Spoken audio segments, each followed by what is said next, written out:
अस्सलामुअलैकुम। पेशे खिदमत है कहानी पुरस्रार अलूम का माहिर रिटर्न्स एपिसोड 2।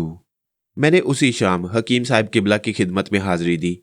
हकीम साहब मुस्कुराए और बोले, भाई वाकया तो हम तुम्हें सुनाई देते हैं। मुखातिब किया, अजीज़ी शाबान, ये अपने वकार में आए हैं, कुछ खातर मदारात नहीं करोगे इनकी। हकीम असगर अली ने कहा और मैं बेख्तियार घूमकर पीछे देखने लगा। मैंने यही समझा था कि हकीम साहब का कोई आदमी वहां आ गया है और हकीम साहब उससे मुखातिब हुए हैं, लेकिन जब अपने और हकीम साहब के अलावा किसी को ना पाया तो मुझे हैरत हुई। मैंने जल्दी से कहा, हकीम साहब किबला, जहमत की ज़रूरत नहीं। सबसे बड़ी खातिर यही है कि आपकी कदमबोसी कर ली जाए और दिलो दिमाग मुनव्वर कर लिए जाएं। खुदा तुम्हें खुश रखे वकार मियाँ। तुमसे कुछ ऐसी मोहब्बत हो गई है कि जब भी आते हो तो खुशी होती है। हाँ शाबान मियाँ, कोई मशरूब कुछ अशिया के साथ ले आओ। मुझे खजालत होने लगी। ये बात मैं जानता था कि हकीम साहब किबला की निगाह कमज़ोर हो गई है और वह सही तौर पर देख नहीं पाते। इस वक्त वो यही समझे हैं कि कोई यहाँ मौजूद है।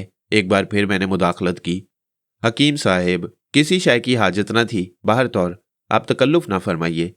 वैसे शाबान मियाँ यहाँ मौजूद नहीं हैं। हकीम साहब ज़ेरे लब मुस्कुराकर खामोश हो गए। चंद लम्हात के बाद उन्होंने कहा, वकार मियाँ, जब हम ये कहानी तुम्हें सुना रहे थे तो हमने कहा था कि दरमियान में कुछ ऐसे वाक़यात शुरू हो गए हैं जो यकीनी तौर पर तुम्हारी पसंद के ऐन मुताबिक होंगे, लेकिन हम उन वाक़यात को बाद में तहरीर करेंगे। जी हकीम साहब, मुझे याद है, मैंने जवाब दिया। तो फिर दास्तान वहीं से शुरू करते हैं। तुमने यकीनन गौर न किया होगा, उन दिनों एक साहब हमसे मुलाकात करने आए थे। एक इदारे के सरकारी अफसर थे और अच्छे ख़ानदान से उनका ताल्लुक था।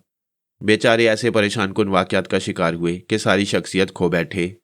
इन वाक़यात का ताल्लुक उन्हीं साहब से है। हकीम साहब ने इतना कहा और खामोश हो गए। फिर उन्होंने मुझे इशारा करते हुए कहा, मशरूब का एक गिलास हमें भी दें वकार मियाँ। मैं मुतअज्जिब होकर हकीम साहब के इशारे की जानिब देखने लगा और दूसरे लम्हे मुझ पर हैरतों के पहाड़ टूट पड़े।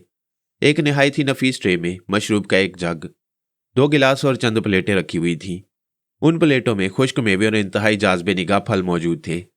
ये तमाम चीज़ें एक दरमियानी मेज़ पर रखी हुई थीं। अभी चंद लम्हात कबल जब मैंने घूमकर पीछे देखा था तो मेज़ खाली थी। फिर जो अशिया उस मेज़ पर सजी हुई थी वो इस कदर खुश रंग थी कि उन पर निगाह ना पड़ने का सवाल ही नहीं पैदा होता। मेरे हाथ कांपने लगे। हकीम साहब ने कहा, वकार मियाँ, बेतकल्लुफ़ी से खाओ। भाई बात दरअसल ये है कि जब तक हम खुद इन लवाजमात के अहल रहे हैं हमने किसी को तकलीफ़ ना दी। हालांकि ये बेचारे बारहा हमारी खिदमत करने का अज़्म कर चुके हैं, लेकिन इंसान जब तक बिल्कुल मजबूर ना हो जाए किसी को तकलीफ़ देना मुनासिब नहीं होता। अब मजबूरियां हैं, इनके सहारे के बगैर काम नहीं चलता। और फिर ये सब अपनी खुशी से हमारी खिदमत करते हैं और दवाएं हासिल करते हैं। हालांकि हम गुनाहगार क्या शय हैं। अल्लाह के बड़े बड़े नेक बंदे इस कायनात में बिखरे हुए हैं। बस ये उनकी मोहब्बत है जो हमें जिंदा रखे हुए है।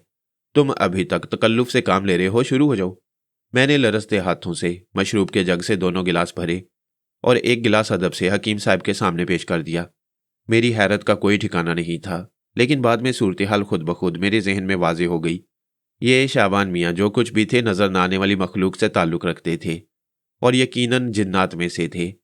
हकीम साहब किबला जैसी अजीम शख्सियत की खिदमत गुजारी के लिए जो कुछ भी होता कम था, लेकिन मेरी ज़िंदगी का यह तजुर्बा इंतहाई हैरतनाक और मेरे लिए खौफनाक था कि मैं किसी जिन की मुहैया की हुई अशिया से शुगल कर रहा था।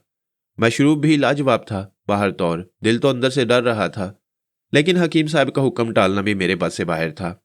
मैं तो मशरूब के छोटे छोटे घोंट लेता रहा, लेकिन होंठों की प्यास बुझने का नाम न लेती थी। गालिबन ये खौफ का आलम था। हकीम साहब के हुक्म पर कुछ मेवे भी शुगल किए। इस दौरान हकीम साहब गहरी सोच में डूब गए थे। फिर उन्होंने गर्दन उठाकर कहा, हाँ तो वकार मियाँ, हम बता रहे थे कि इन वाक़यात का ताल्लुक उन्हीं साहब से था।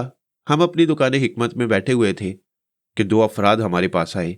उनमें से एक वो थे, नाम जाजिब हुसैन था और हमारे ही वतन के एक करीबी इलाके से ताल्लुक़ रखते थे। गो जिस वक्त तकसीम हुई थी और वो वहाँ से आए थे तो बहुत नौउम्र थे। यहाँ आने के बाद बहुत से मसाइल से गुजरे बेचारे, यहाँ तक के जवान हो गए, शादी हुई और इसके बाद एक पुरसुकून ज़िंदगी गुजारने लगे। लेकिन फिर बेचारे कुछ मुसीबतों का शिकार हो गए। जो खातून उनके साथ आई थी वो उनकी बेगम थी और उनका नाम शाहाना था। शाहाना बेगम जाजिब मियाँ के साथ बड़ी ही पुरसुकून ज़िंदगी गुजार रही थी। जाजिब एक सरकारी अफसर थे और एक ऐसे इदारे में काम करते थे जहां उनके तबादले अक्सर जगहों पर होते रहते थे।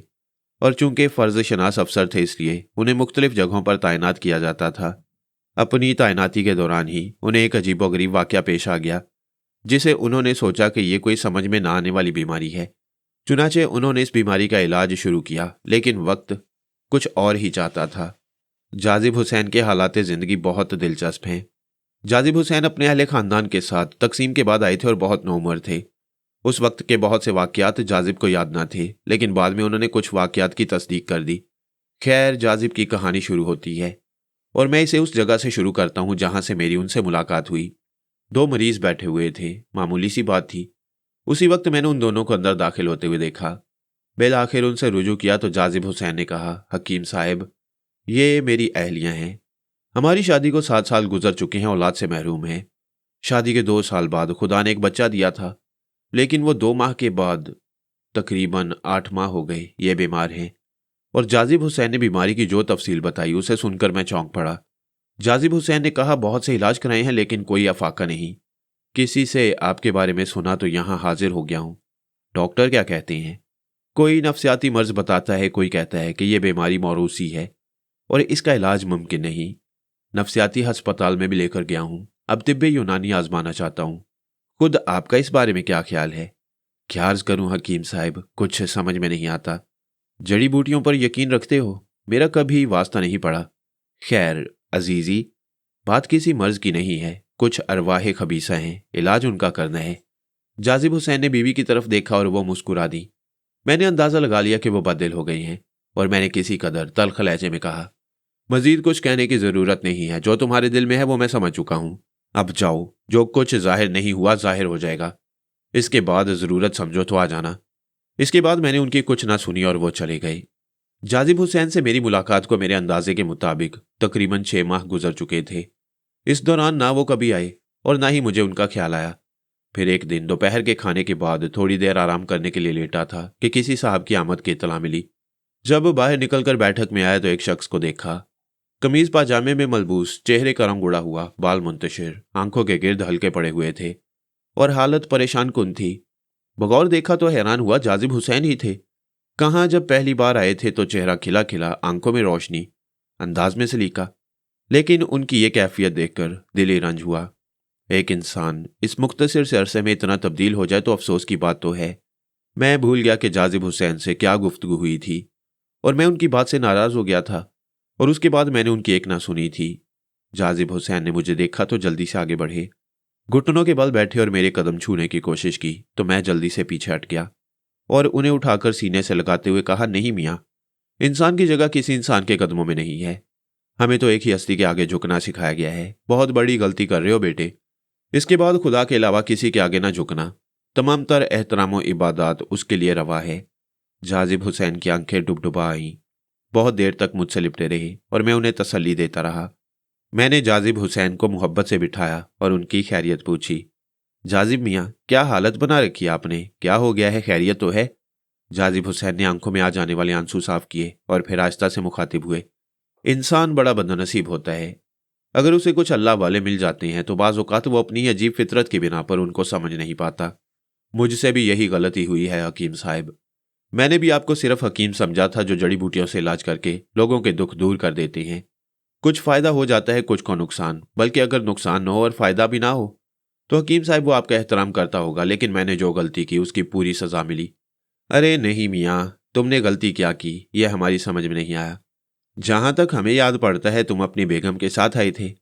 हमने तुमसे कहा था कि कुछ अरवाह खबीसा हैं और तुमने शायद इस बात को तस्लीम नहीं किया।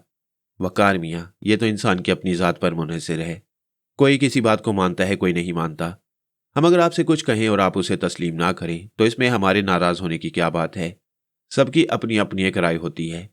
हकीम साहब, मेरी कूर बात ने मुझे ले डूबी। नहीं मियाँ, खुदा की ज़ात से नाउमीदी कुफर है। तुम दिल जमई से बैठो, मैं तुम्हारे लिए चाय मंगवाता हूँ। चाय पियो और फिर आराम से अपनी परेशानी बताओ। जो कुछ भी मेरे बस में हुआ उसे इनहराफ नहीं करूँगा। मेरे इस तसल्लियामेज़ लहजे ने जाजिब हुसैन के चेहरे पर सुकून पैदा किया। खैर, जाजिब हुसैन को मैंने चाय पिलाई और उस वक्त तक उन्हें कोई गुफ्तगू न करने दी जब तक कि उन्हें मोतदिल ना कर दिया। जाजिब हुसैन अब पुरसुकून नजर आ रहे थे। फिर कहने लगे, हकीम साहब, मैं जिन हालात का शिकार हूं मेरा दिल ही जानता है। खुदा के लिए मेरी मदद कीजिए। आप बुजुर्ग हैं। जब आपने चंद अल्फाज कहे तो यकीनन उनका कुछ पस मंजर भी होगा। आप हमारी रहनुमाई भी कर सकते होंगे। मुझे आपकी रहनुमाई की ज़रूरत है। पहले ही कह चुका हूं जाजिब हुसैन कि जिस काबिल हूं गुरेज नहीं करूंगा। शाहाना सख्त बीमार है।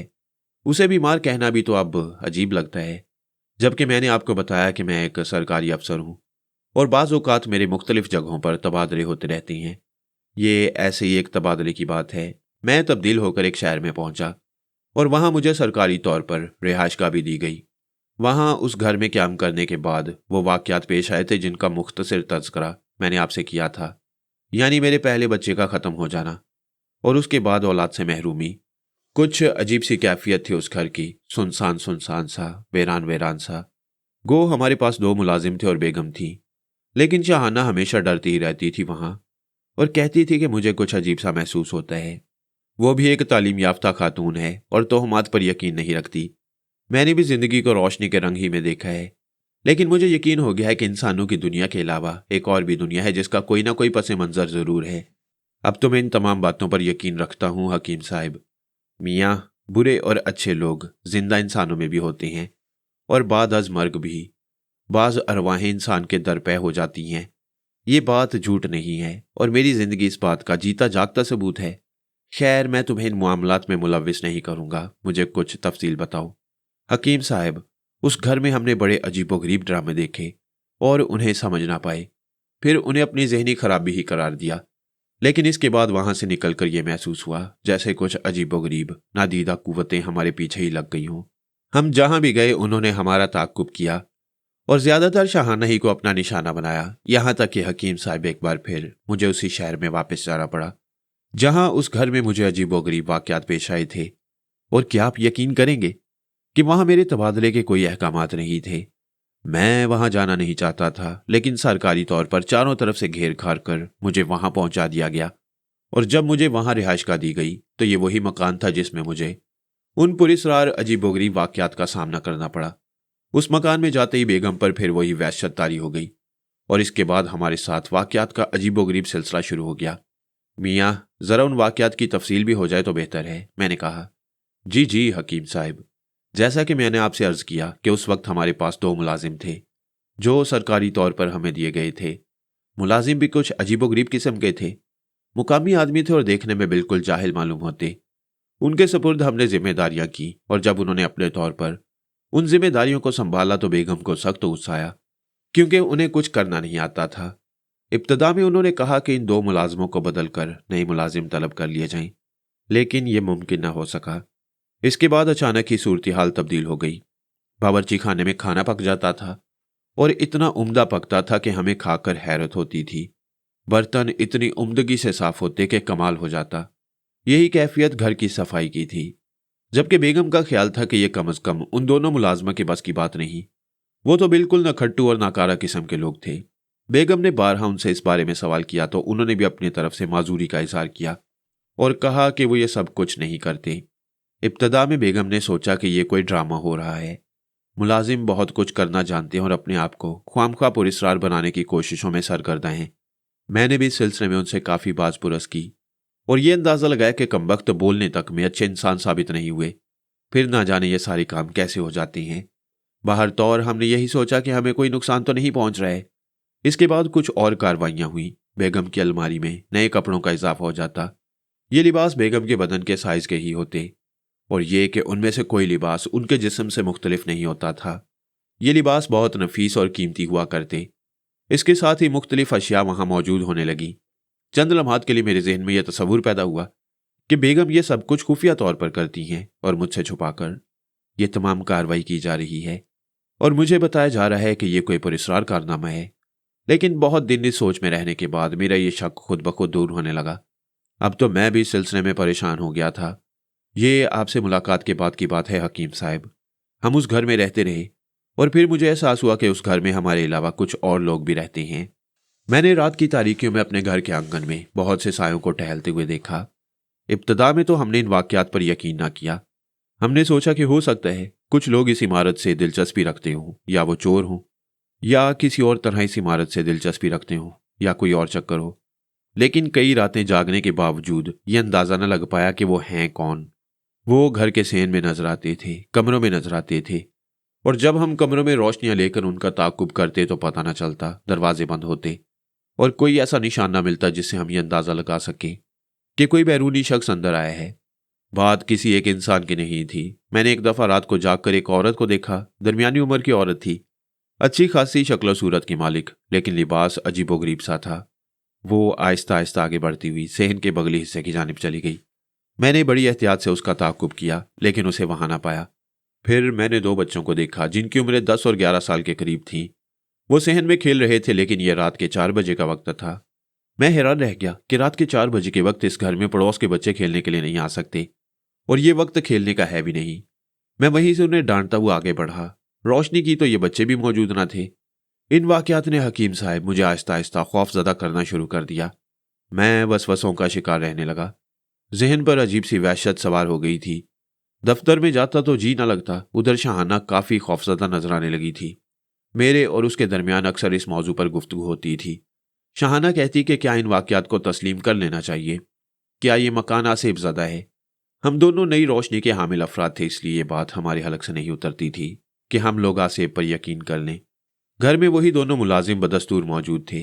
फिर एक दिन हमने ये सोचा कि हो सकता है कुछ लोग इस घर में आने से खुश ना हों, वो अरवाह बद ना हों, बल्कि वो इंसान ही हों। ऐसे लोग कौन हो सकते थे? पहले भी जब हम इस मकान में रहकर गए थे तो हमारी बहुत ज़्यादा शनासाइयाँ किसी से नहीं हुई थी, और ना ही हमारा किसी से कोई झगड़ा हुआ। ले देकर एक ख्याल उन मुलाजमीन की तरफ जाता था। चुनाचे मैंने उनके बारे में छानबीन शुरू कर दी। मुलाजमीन भी कुछ पुरस्कार से थे, अजीबोगरीब शख्सियत के हामिल। पहले जब वो मुझे मिले थे तब भी उतने ही उजड़ और गंवार किस्म के थे, और अब भी उनमें कोई तब्दीली नहीं हुई थी।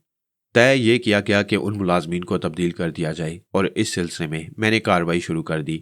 बाहर तो और मेरी कोशिशों से यह मसला भी हल हो गया। उन दोनों मुलाजमीन को वहां से हटा दिया गया। नए मुलाजमों की ज़रूरत पेश आई, इसके लिए मुझे इजाज़त दी गई कि मैं अपनी पसंद के मुलाजिम रख लूँ। लेकिन यह भी एक मुश्किल मसला था, मैं भला मुलाजमीन को कहाँ तलाश करता।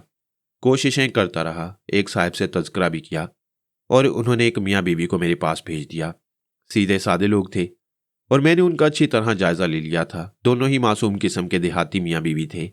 शहाना ने कहा कि जिस तरह भी बन पड़े इनसे काम चला लें, और हमने उन दोनों को अपने साथ रख लिया। शहाना की तबीयत कुछ बेहतर हो गई। उन दोनों के आ जाने से वो खुश थी, लेकिन वो दोनों खुश ना रहे, और चंद ही रोज़ के बाद उन्होंने हमसे कहा कि वो यहाँ नौकरी नहीं कर सकते। मैंने पूछा कि इसकी वजह क्या है, तो उन्होंने खौफजदा लहजे में जवाब दिया कि इस घर में आसेब है। आखिर आसेब होते क्या हैं, कुछ ये तो पता चले। मैंने उनसे सवाल किया। साहब जी, हम ये नहीं जानते, बस अजीबोगरीब सूरतें नजर आती हैं।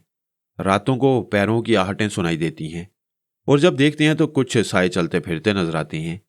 मुलाजमीन गलत नहीं कह रहे थे, ये सब कुछ तो मैं और शहाना दोनों ही देख चुके थे। बहरहाल इसके बाद घर बदलने के अलावा और कोई चाराकार नहीं था। सरकारी पैमाने पर इस सिलसिले में भी कोशिश की गई, और मेरे करम फरमाओं ने मुझे इसका मौका दिया। चुनाचे थोड़े दिन के बाद हमें कोशिशों से एक घर मिल गया। भरे पूरे इलाके में था, और अच्छा खासा मकान था, बल्कि पहले से बेहतर था। उसमें वो वीरानी भी ना थी, पड़ोस भी अच्छा था। मैंने शहाना से कहा कि कुर्बजवार के लोगों से दोस्तियां बढ़ाए। शहाना ने यह कोशिश भी शुरू कर दी, हालांकि वो ज़रा अलग थलग रहने की आदी थी।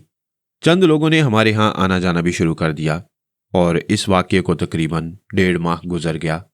1.5 माह के बाद एक रात मैं और शहाना अपने कमरे में सो रहे थे कि शहाना घबराकर उठ गई। उसने मुझसे पूछा, क्या बात है? उसकी आवाज़ पर मैं भी जाग गया था। मैंने हैरान होकर कहा कि कोई बात नहीं है। तो फिर तुमने मुझे आवाज़ क्यों दी थी? मैं हैरत से बोला, हाँ, तुम्हारी ही आवाज़ थी। ख्याल रहा होगा, सोते में कोई ख्वाब देखा होगा तुमने। नहीं, मैं ख्वाब नहीं देख रही थी। तो फिर? नहीं, तुमने मुझे झंझोड़ कर भी जगाया था और आवाज़ भी दी थी। मैंने शहाना को समझा बुझा कर सुला दिया और उससे कहा कि वो सिर्फ वहम का शिकार हो गई है। लेकिन थोड़ी देर के बाद मुझे उसने झंझोड़ा और साथ ही आवाज़ दी। मैं चौंक कर उठ बैठा तो देखा कि शहाना गहरी नींद सो रही थी। बाहर तो और मैंने उसे जगाना तो मुनासिब नहीं समझा, लेकिन अपने पाँव पर किसी का लम्स मैं अभी तक महसूस कर रहा था। बहुत देर तक मैं जागता रहा और इसके बाद बाहर निकल आया। मैंने पूरे घर का चक्कर लगाया और फिर वापस अपने कमरे में आ गया। इसके बाद नींद आने का क्या सवाल पैदा होता था। मैं इन अजीबोगरीब वाकयात को सोचकर बहुत परेशान था। पुराने घर के बारे में तो चलो ये तस्लीम कर लिया जाता कि वो आसिफज़दा था और इसका अंदाज़ा हमें पहले भी हो चुका था, लेकिन अब ये नया घर जो भरे पूरे इलाके में था, बाहर तौर मैंने फिर भी सब्र से काम लेना मुनासिब समझा। दूसरी सुबह शहाना को इस बारे में कुछ याद नहीं था। दिन पुरसुकून गुजर गया, लेकिन मुझ पर नहीं। मैं पूरा दिन दफ्तर में सख्त परेशान रहा और सोचता रहा क्या करना चाहिए। ये एक ऐसी बला गले पड़ गई। अच्छी खासी जिंदगी गुजर रही थी, उसमें ये तब्दीलियां मेरे कौन से गुनाह का नतीजा हैं। उसी शाम में अपने मामूलात से फारिग होने के बाद पड़ोस के एक दोस्त के यहाँ गया। इन साहब से नई नई आशनाई हुई थी। अच्छे शरीफ आदमी थे, एक प्राइवेट फर्म में मुलाजमत करते थे। नाम सज्जाद अहमद था। उन्होंने मुझे खुश आमदीद कहा और रस्मी गुफ्तगू करने लगे। कहने लगे कि शाम में अक्सर वो बीमार होते हैं। मेरे पास अगर वक्त हो तो बेतकल्लुफी से उनके पास आ जाया करूं या उन्हें बुला लिया करूं। मैंने उनका बेहद शुक्रिया अदा किया और फिर मैंने सज्जाद साहब से पूछा, सज्जाद साहब, इस घर के बारे में आपका क्या ख्याल है? किस घर के बारे में? उन्होंने ताज्जुब से पूछा। उसी घर के बारे में जिसमें मैं आया हूं। आपसे पहले एक ओवरसियर साहब यहां रहते थे। बड़े नेक आदमी थे बेचारे।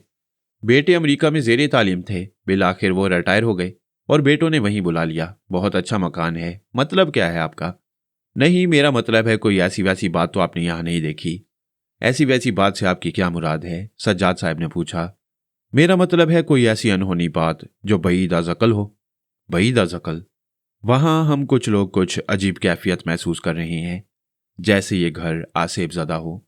सज्जाद साहब हैरत से मेरी सूरत देखने लगे, फिर बोले, अजीब बात है जाजिब साहब, हम लोग तो तवील अरसे से यहाँ रह रहे हैं। मैं और जुबैर साहब भी साल हा साल यहाँ रह कर गए। कभी ऐसी कोई बात न कही उन्होंने। और फिर? जी फरमाइए। मेरा मतलब है आप इन बातों पर यकीन रखते हैं? उन्होंने बड़े ताज्जुब से पूछा। रखता तो नहीं हूं सज्जाद साहब, लेकिन नहीं भाई, इंसानों की आबादी है, बरसों से आबाद है। आसेब बेचारे यहाँ क्या करेंगे? जी, मैंने आहिस्ता से कहा। खुद भी तबीयत यह सब कुछ कबूल नहीं करती थी। फिर वही हुआ हकीम साहब। सज्जाद साहब ने अपने बेगम से तज़किरा किया।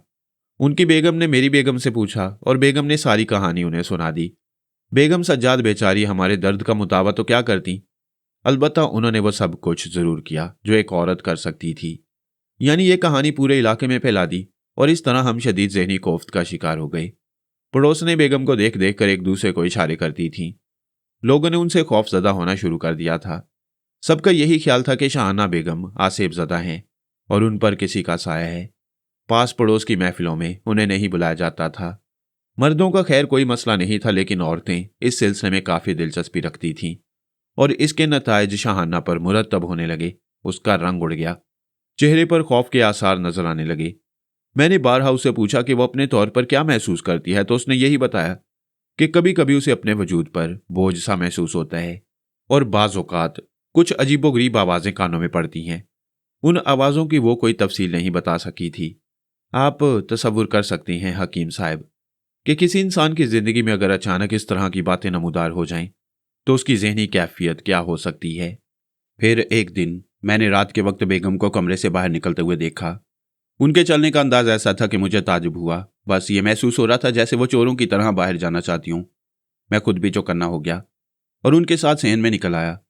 सेहन में बेगम एक गोशे में जाकर ज़मीन पर बैठ गईं और किसी से बातें करने लगीं, लेकिन वो नादीदा हस्ती मुझे नजर न आई जिससे वो बातें कर रही थीं। तकरीबन 1 घंटा इसी तरह गुजर गया। फिर उन्होंने किसी को खुदा हाफिज कहा और वापस कमरे में आ गईं। मैं बनकर बिस्तर पर लेट गया। किसी शक व शुबे का तसव्वुर ही नहीं किया जा सकता था। मैंने खुद सहन में जाकर देखा था, बेगम के अलावा वहां कोई नहीं था। बेशक वो किसी से बातें कर रही थी, लेकिन कोई सामने भी तो होता। चुनाचे मैंने इस सिलसिले में उनसे कोई बात पुरस नहीं की। दूसरी सुबह बेगम कहने लगी कि कमरे की आराइश कुछ तब्दील करनी है। फर्नीचर बहुत पुराना हो गया और उन्हें बाज़ औक़ात इस फर्नीचर को देखकर वहशत होती है। मैंने कहा कि अभी ज़्यादा अरसा नहीं हुआ इस फर्नीचर को खरीदे हुए, जल्दी क्या है? तो बेगम चिराग पा हो गई। कहने लगी, आप तो बस ज़िंदगी को एक ही रंग में देखने के आदी हैं। कोई तब्दीली, कोई ऐसी बात नहीं चाहते जिससे ज़िंदगी का एहसास हो। मेरी हर ख्वाहिश पसे पुश्त डाल दी जाती है। मैंने कहा कि कुछ ना कुछ बंदोबस्त हो जाएगा, पहले इस फर्नीचर के लिए कुछ कर दिया जाए। गर्ज बात आई गई हो गई। लेकिन उस शाम जब मैं वापस पहुंचा तो घर में झाड़ू फिरी हुई थी। बेगम ने सारा फर्नीचर किसी कबाड़ी को बेच दिया, यहाँ तक कि वो बेशुमार कीमती चीज़ें भी जो बहुत महंगी थी। उन्होंने मुस्कुराते हुए मुझे बताया कि अब घर में नई चीज़ों के आने में कोई दिक्कत नहीं होगी। हकीम साहब, मैं तो शशदर रह गया। जो सामान बेगम ने कौड़ियों के मोल फरोख्त कर दिया था वो तकरीबन 80-90 हज़ार का था, और बिलाशुबा मेरी इतनी हैसियत नहीं थी कि मैं फ़ौरन ये सब कुछ दोबारा मुहैया करता। मैंने इंतहाई तल्ख लहजे में बेगम से कहा कि उनकी दिमागी कैफियत ख़राब होती जा रही है। उन्होंने खूनी निगाहों से मुझे देखा और इसके बाद खामोशी से अपने कमरे में जा घुसी। फिर उस रात उन्होंने मुझसे गुफ्तगू नहीं की। हालांकि मैंने बहुत कोशिश की कि शाहाना की कैफियत बेहतर हो जाए। मैं शिद्दत परेशानी से नीम पागल सा हो रहा था। यह हमाकत जो बेगम कर बैठी थी इसका कोई अजाला फिलहाल नहीं कर सकता था। मेरा दिल दफ्तर में भी उलझा रहा और यह सोचता रहा कि किस तरह इस मसले का हल दरियाफ्त किया जाए। शाम को इसी तरह उलझा हुआ घर वापस पहुंचा तो बेगम ने बहुत खूबसूरत लिबास पहना हुआ था और बरामदे ही में मेरे इस्तकबाल के लिए तैयार खड़ी हुई थी। चेहरे पर बशाशत थी और आंखों में रोशनी। बाहर तौर इस अच्छे मूड पर मुझे थोड़ी सी खुशी भी हुई, लेकिन अंदर कदम रखते ये खुशी काफूर हो गई। ड्राइंग रूम में इंतहाई कीमती फर्नीचर पड़ा हुआ था। डेकोरेशन की बेशुमार चीजें पैकेटों में रखी हुई थी। कुछ सजा दी गई थी और जो सजाई ना जा सकी थी वो भी पैक रखी हुई थी। बेडरूम में नया बेड मौजूद था जो 30-35 हज़ार से कम का ना होगा। मैं ये तमाम चीजें देखकर शशदर रह गया। बेगम मेरी हालत पर मुस्कुरा रही थी। मैंने मुतअज्जबाना अंदाज में कहा, ये सब कैसा है? बेगम ने सवाल किया। ये कहाँ से आया है? मैंने तल्ख लहजे में कहा और बेगम चौंक कर मुझे देखने लगी। मतलब क्या है आपका? मेरा मतलब है ये इंतहाई कीमती चीजें कहाँ से आईं? जहां से आप नहीं ला सकते थे, उन्होंने जवाब दिया। मैं अपनी बात का जवाब चाहता हूँ। यही आपकी बात का जवाब है। गोया ये आपने मुहैया किया है। जी हाँ, लेकिन कहाँ से?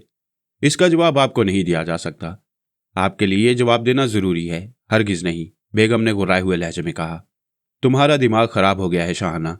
तुम हद से बढ़ रहे हो। इसका नतीजा खराब भी हो सकता है, समझे? शाहाना ने आंखें निकाल कर कहा। क्या इस बारे में मुझे मालूम होना जरूरी नहीं? बहुत सी बातें मालूम होना जरूरी नहीं होती। अजीब बातें कर रही हो तुम। मैं कहता हूं मुझे मेरी बात का जवाब दो। मैं जरूरी नहीं समझती, शाहाना ने कहा। हम दोनों एक दूसरे से कशीदा हो गए। रात खामोशी से गुजर गई, लेकिन दूसरी सुबह बहुत अजीब थी। कोई 5:30 बजे होंगे कि शाहाना ने मुझे झंझोड़ कर जगाया। जाजिब, उठो तो। जाजिब, उसके लहजे में खौफ था। मैं चौंक कर जाग गया। क्या बात है? जाजिब, मुझे डर लग रहा है। क्यों? मैं नहीं जानती। क्या वजह है? मैंने तल्ख लहजे में पूछा। 5:30, शाहाना ने दीवारगीर घड़ी की तरफ देखकर कहा और फिर सिसकी लेकर रह गई। मेरी निगाह भी घड़ी की तरफ उठ गई थी जो बेहद खूबसूरत थी। उस पर ईडियम से तस्वीरें बनी हुई थी, हंसती मुस्कुराती तस्वीरें जिनमें मिनट की सुई के साथ बदलते चेहरे हंस रहे थे। मुझ पर भी एक अजीब सा असर हो गया, लेकिन मैंने खुद को संभाल लिया और तुमने मुझे 5:30 बजे ही जगा दिया। जाजिब, मुझे डर लग रहा है। तो मैं क्या करूं? शाहाना का लहजा हैरान था। रात को तुम बहुत तल्ख थी। तल्ख? वो सरसराती आवाज में बोली। क्यों, याद नहीं? जाजिब, खुदा की कसम मुझे याद नहीं। शाहाना के लहजे की सच्चाई को मैं परख सकता था। अचानक ही मैं संभल गया। मुझे पशेमानी सी होने लगी।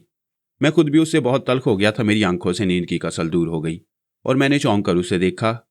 तुम्हें याद नहीं? हाँ, मुझे याद नहीं। शाहाना रो पड़ी और मैं उसे संभालने लगा। नहीं शाहाना, रोने की बात नहीं। सुनो सुनो तो। क्या तुम्हें इस फर्नीचर के बारे में याद नहीं? फर्नीचर? हाँ याद है, मगर यह फर्नीचर कहाँ से आया? 2 आदमी ट्रक पर आए थे। उन्होंने दस्तक देकर कहा था कि तुमने भिजवाया है। और फिर वहीं से जाजिब, मेरी हालत ठीक नहीं। मैं तो खुद परेशान थी। क्यों? पुराना फर्नीचर ले जाने वाले भी वही लोग थे। जाजिब, वो बहुत अजीब थे। उनके सामने आते ही मेरी तबीयत मतलाने लगी थी और मुझे महसूस हुआ था जैसे मैं सो रही हूँ। गोया गोया। हाँ, मैं होश में नहीं थी। ओह मेरे खुदा! और शाम को? जाजिब, उस वक्त भी मैं हवास में ना थी। कुछ बोलना चाहती थी, कुछ बोल रही थी। मुझे एहसास था कि मेरे अल्फाज गलत हैं, लेकिन मैं वही कह रही थी जो नहीं कहना चाहती थी। इस वक्त तुम्हारी क्या कैफियत है? मेरा दिल बैठ रहा है और मुझे डर लग रहा है। ना जाने क्यों मुझे यह एहसास हो रहा है जैसे जैसे हाँ, जैसे आगे कहो। मैंने उसे दिलासा दिया। जैसे जाजिब, कोई मेरे और तुम्हारे दरमियान आना चाहता है। जैसे कोई हमें एक दूसरे से जुदा करना चाहता है। वो कौन है? मैं नहीं जानती जाजिब, मैं नहीं जानती। मुझे अपना सर चकराता हुआ महसूस होता है। कोई कहता है शाहाना, शाहाना तुमने एक अहद किया था, उसे ना भूलना वरना अच्छा ना होगा। अहद के बारे में कुछ बताता है वो? मैंने पूछा। नहीं। मैंने गहरी सांस लेकर कहा। शाहाना मेरी बीवी है। वो किस वक्त क्या कहती है इसका अंदाजा मुझे था हकीम साहब, और उस वक्त भी मुझे यही एहसास था कि वो जो कुछ कह रही है झूठ नहीं है। फिर ये कीमती फर्नीचर शाहाना किसी भी तौर अपने आप नहीं खरीद सकती थी। उसके पास कोई जरिया नहीं था। गर्ज हकीम साहब, ये हैरत अंगेज वाकयात चलते रहे। हालत मेरी भी खराब थी। कई डॉक्टरों से शाहाना का मुआयना कराया और उसके बाद उसे इलाज के लिए कराची ले गया। वहां मैंने उसे नफ्सियाती अस्पताल में दिखाया और कहीं भी मेरी तसल्ली ना हुई। मुख्तलिफ लोगों ने मुख्तलिफ बातें बताई थी। हकीम साहब, मेरी परेशानियां एक तरफ तो माली मामलात में इंतहा को पहुंच गईं और दूसरी जानिब जहन भी बिल्कुल मफलूज हो गया। शाहाना ही तो जिंदगी की वाहिद डोर है जिसे पकड़कर मैं जिंदगी की मुसाफत तय कर रहा हूं। कोई बात मेरी समझ में नहीं आती है कि मैं क्या करूं। घर में और कोई ऐसी हस्ती नहीं जो काबिल जिक्र है। मामलात यूं ही चलते रहे। कराची से भी वापस आ गया। दफ्तर की तमाम छुट्टियां खत्म हो चुकी हैं और अब वहां से मुझे नोटिस भी मिल गया है कि मैं मजीद छुट्टी नहीं कर सकता। मेरी वजह से बहुत सी उलझनें पैदा हुई हैं। हकीम साहब, इस दौरान वाकयात की कैफियत जूं की तूं रही। शहाना की हालत पहले से भी ज्यादा खराब हो चुकी है। वो अक्सर रातों को जागती रहती है, कभी घर की छत पर चली जाती है। अभी चंद रोज कबल रात को तकरीबन 1:30 बजे घर से निकली और एक तवील फासला तय करके उस मकान तक पहुंची जिसमें हम पहले रहते थे। मकान में दाखिल हुई तो मैं भी उसका पीछा करते हुए वहीं पहुंच गया और इसके बाद बामुश्किल तमाम उसे वहां से वापस लाया। वह मकान के बरामदे में पड़े हुए एक टूटे तख्त पर जा बैठी थी और वहां उसके अलावा और कोई नहीं था। मैंने हकीम साहब दूसरे मामलात की कुरीद भी कर ली है लेकिन कुछ पता नहीं चलता। वकार मियाँ, ये तमाम हालात इस बात की निशानदेही कर रहे थे कि दोनों मियाँ बीवी किसी गहरे जाल में फंस गई हैं और उस खुश लिबास और खुश मिजाज शख्स की जो कैफियत मेरे सामने आई थी उसने मुझे मजबूर कर दिया कि मैं उसके लिए कुछ ना कुछ करूं। चुनाचे मैंने फैसला कर लिया कि अब इस सिलसिले में मुझे कदम आगे बढ़ाना ही होगा। मैंने जाजिब से कहा, मियाँ, हमने आपसे कुछ कहा था उस वक्त जब आप पहली बार आए थे हमारे पास। जी हकीम साहब। जाजिब हुसैन ने गर्दन झुका ली। खैर, ये उस वक्त की बात है। शहाना को कहाँ छोड़ आए हो? वो घर पर ही है। तुम्हारी अभी वापसी जरूरी है? जी हाँ, वो तन्हा है। तो फिर बिस्मिल्लाह करके जाओ, हमें मुकम्मल पता दे जाओ, हम पहुंच जाएंगे। मैंने कहा और जाजिब रो पड़ा।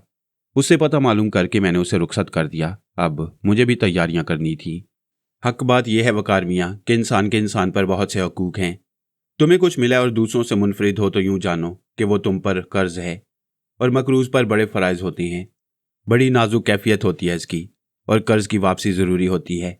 लम्हा लम्हा हिसाब देना लाजमी है। जाजिब चला गया और मैंने तैयारियां शुरू कर दी। बीवी को हदायत दे दी थी और वह अल्लाह की बंदी मुझसे ज़्यादा फ़र्ज शनास है। कभी उसने मुझे किसी नए काम से नहीं रोका। यह उसकी पूरी उम्र का असूल है। खुद हर परेशानी का मुकाबला किया और मुझे इल्म तक न होने दिया। सही मायनों में शरीके ज़िंदगी है वो, और उसने मेरी ज़ात के हर पहलू में शराकत की है। खैर, तो मैं बता रहा था कि जाजिब चला गया और मैंने तैयारियां मुकम्मल करके रखते सफ़र बांधा और जाजिब के घर पहुंच गया। दरवाजे पर दस्तक दी तो जाजिब की बीवी ने दरवाज़ा खोला और मुझे देखकर बोली, फरमाइए क्या बात है? बीबी, आपने हमें पहचाना नहीं? कौन है आप? वह अजनबियत से बोली। हकीम असगर अली है हमारा नाम। क्या काम है? जाजिब मियाँ मौजूद हैं क्या? जी हाँ हैं। ज़रा उन्हें बाहर भेज दें, मैंने परेशानी से कहा और वह नागवारी से मुझे देखती हुई अंदर चली गई। मुझे थोड़ी सी परेशानी का एहसास ज़रूर हुआ लेकिन यह कोई ख़ास बात ना थी। वो बेचारी मुझे पहचान ना पाई थी। यूं भी बीमार थी। दरवाज़ा खुला और जाजिब हुसैन बाहर निकल आया, लेकिन उसके मुंह से निकलने वाले अल्फाज भी हैरान कुन थे। जी फरमाइए। आप हमें पहचाने नहीं जाजिब मियाँ? कौन है आप?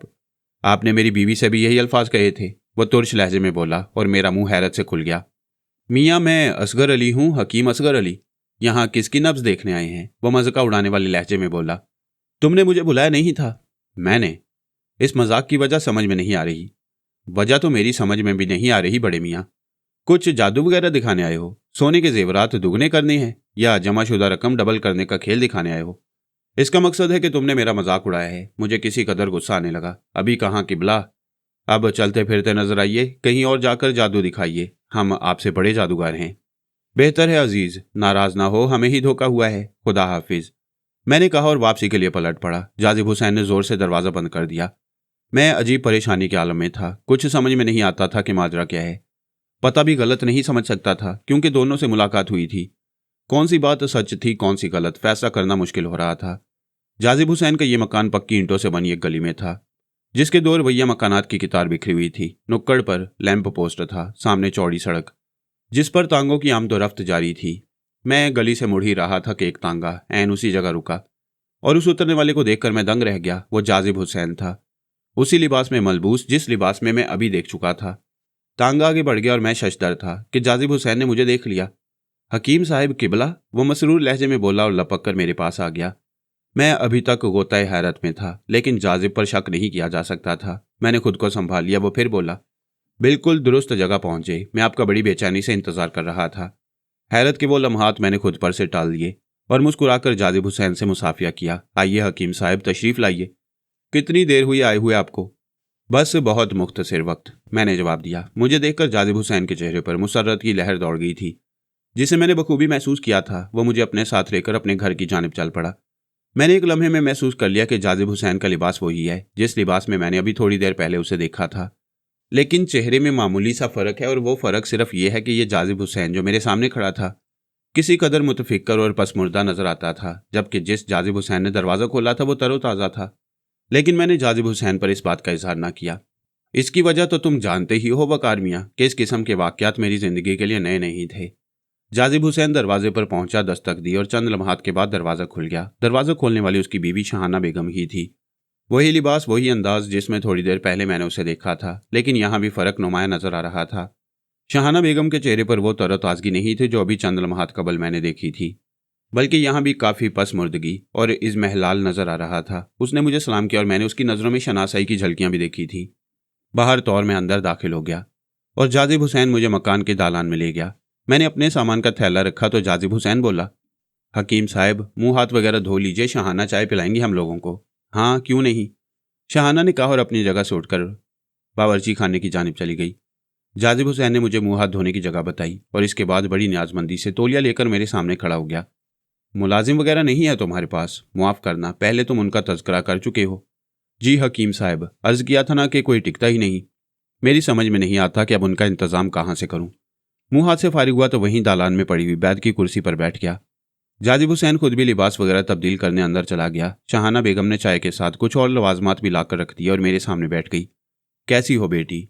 ठीक हूँ हकीम साहब। मुझे पहचानती हो ना बेटी? आपको भूलने का सवाल ही नहीं पैदा होता। अच्छा, क्यों? बस, मैं आपका बेहद एहतराम करती हूँ। शुक्रिया बेटी। वैसे तुम कुछ मुजमिल नजर आ रही हो, तबीयत कैसी है? ठीक है हकीम साहब, पता नहीं क्या रोग लग गया है मुझे, उसने गहरी सांस लेकर कहा। अल्लाह ताला शिफा अता करने वाला है, वो यकीनन तुम्हें हर रोग से निजात दिला देगा, मैंने कहा और जाजिब हुसैन भी मेरे सामने आकर बैठ गया। बदकिस्मती से हम खुद को बड़ा अकेला महसूस करने लगे हैं हकीम साहब। आपके आ जाने से बड़ी रौनक का एहसास हो रहा है। आप सुनाइए, कैसी चल रही है आपकी दुकान हिकमत? बस मियाँ, अल्लाह ताला ने रिज्क का वादा किया है, दे देता है, और क्या दरकार है, मैंने जवाब दिया। रात का खाना सादा था और उसे फरागत हासिल करने के बाद मैं जाजिब हुसैन और शहाना से बातें करता रहा। शहाना को खास तौर से बगौर देखता रहा। उसके अंदाज में नीम गनूदगी की सी कैफियत पाई जाती थी।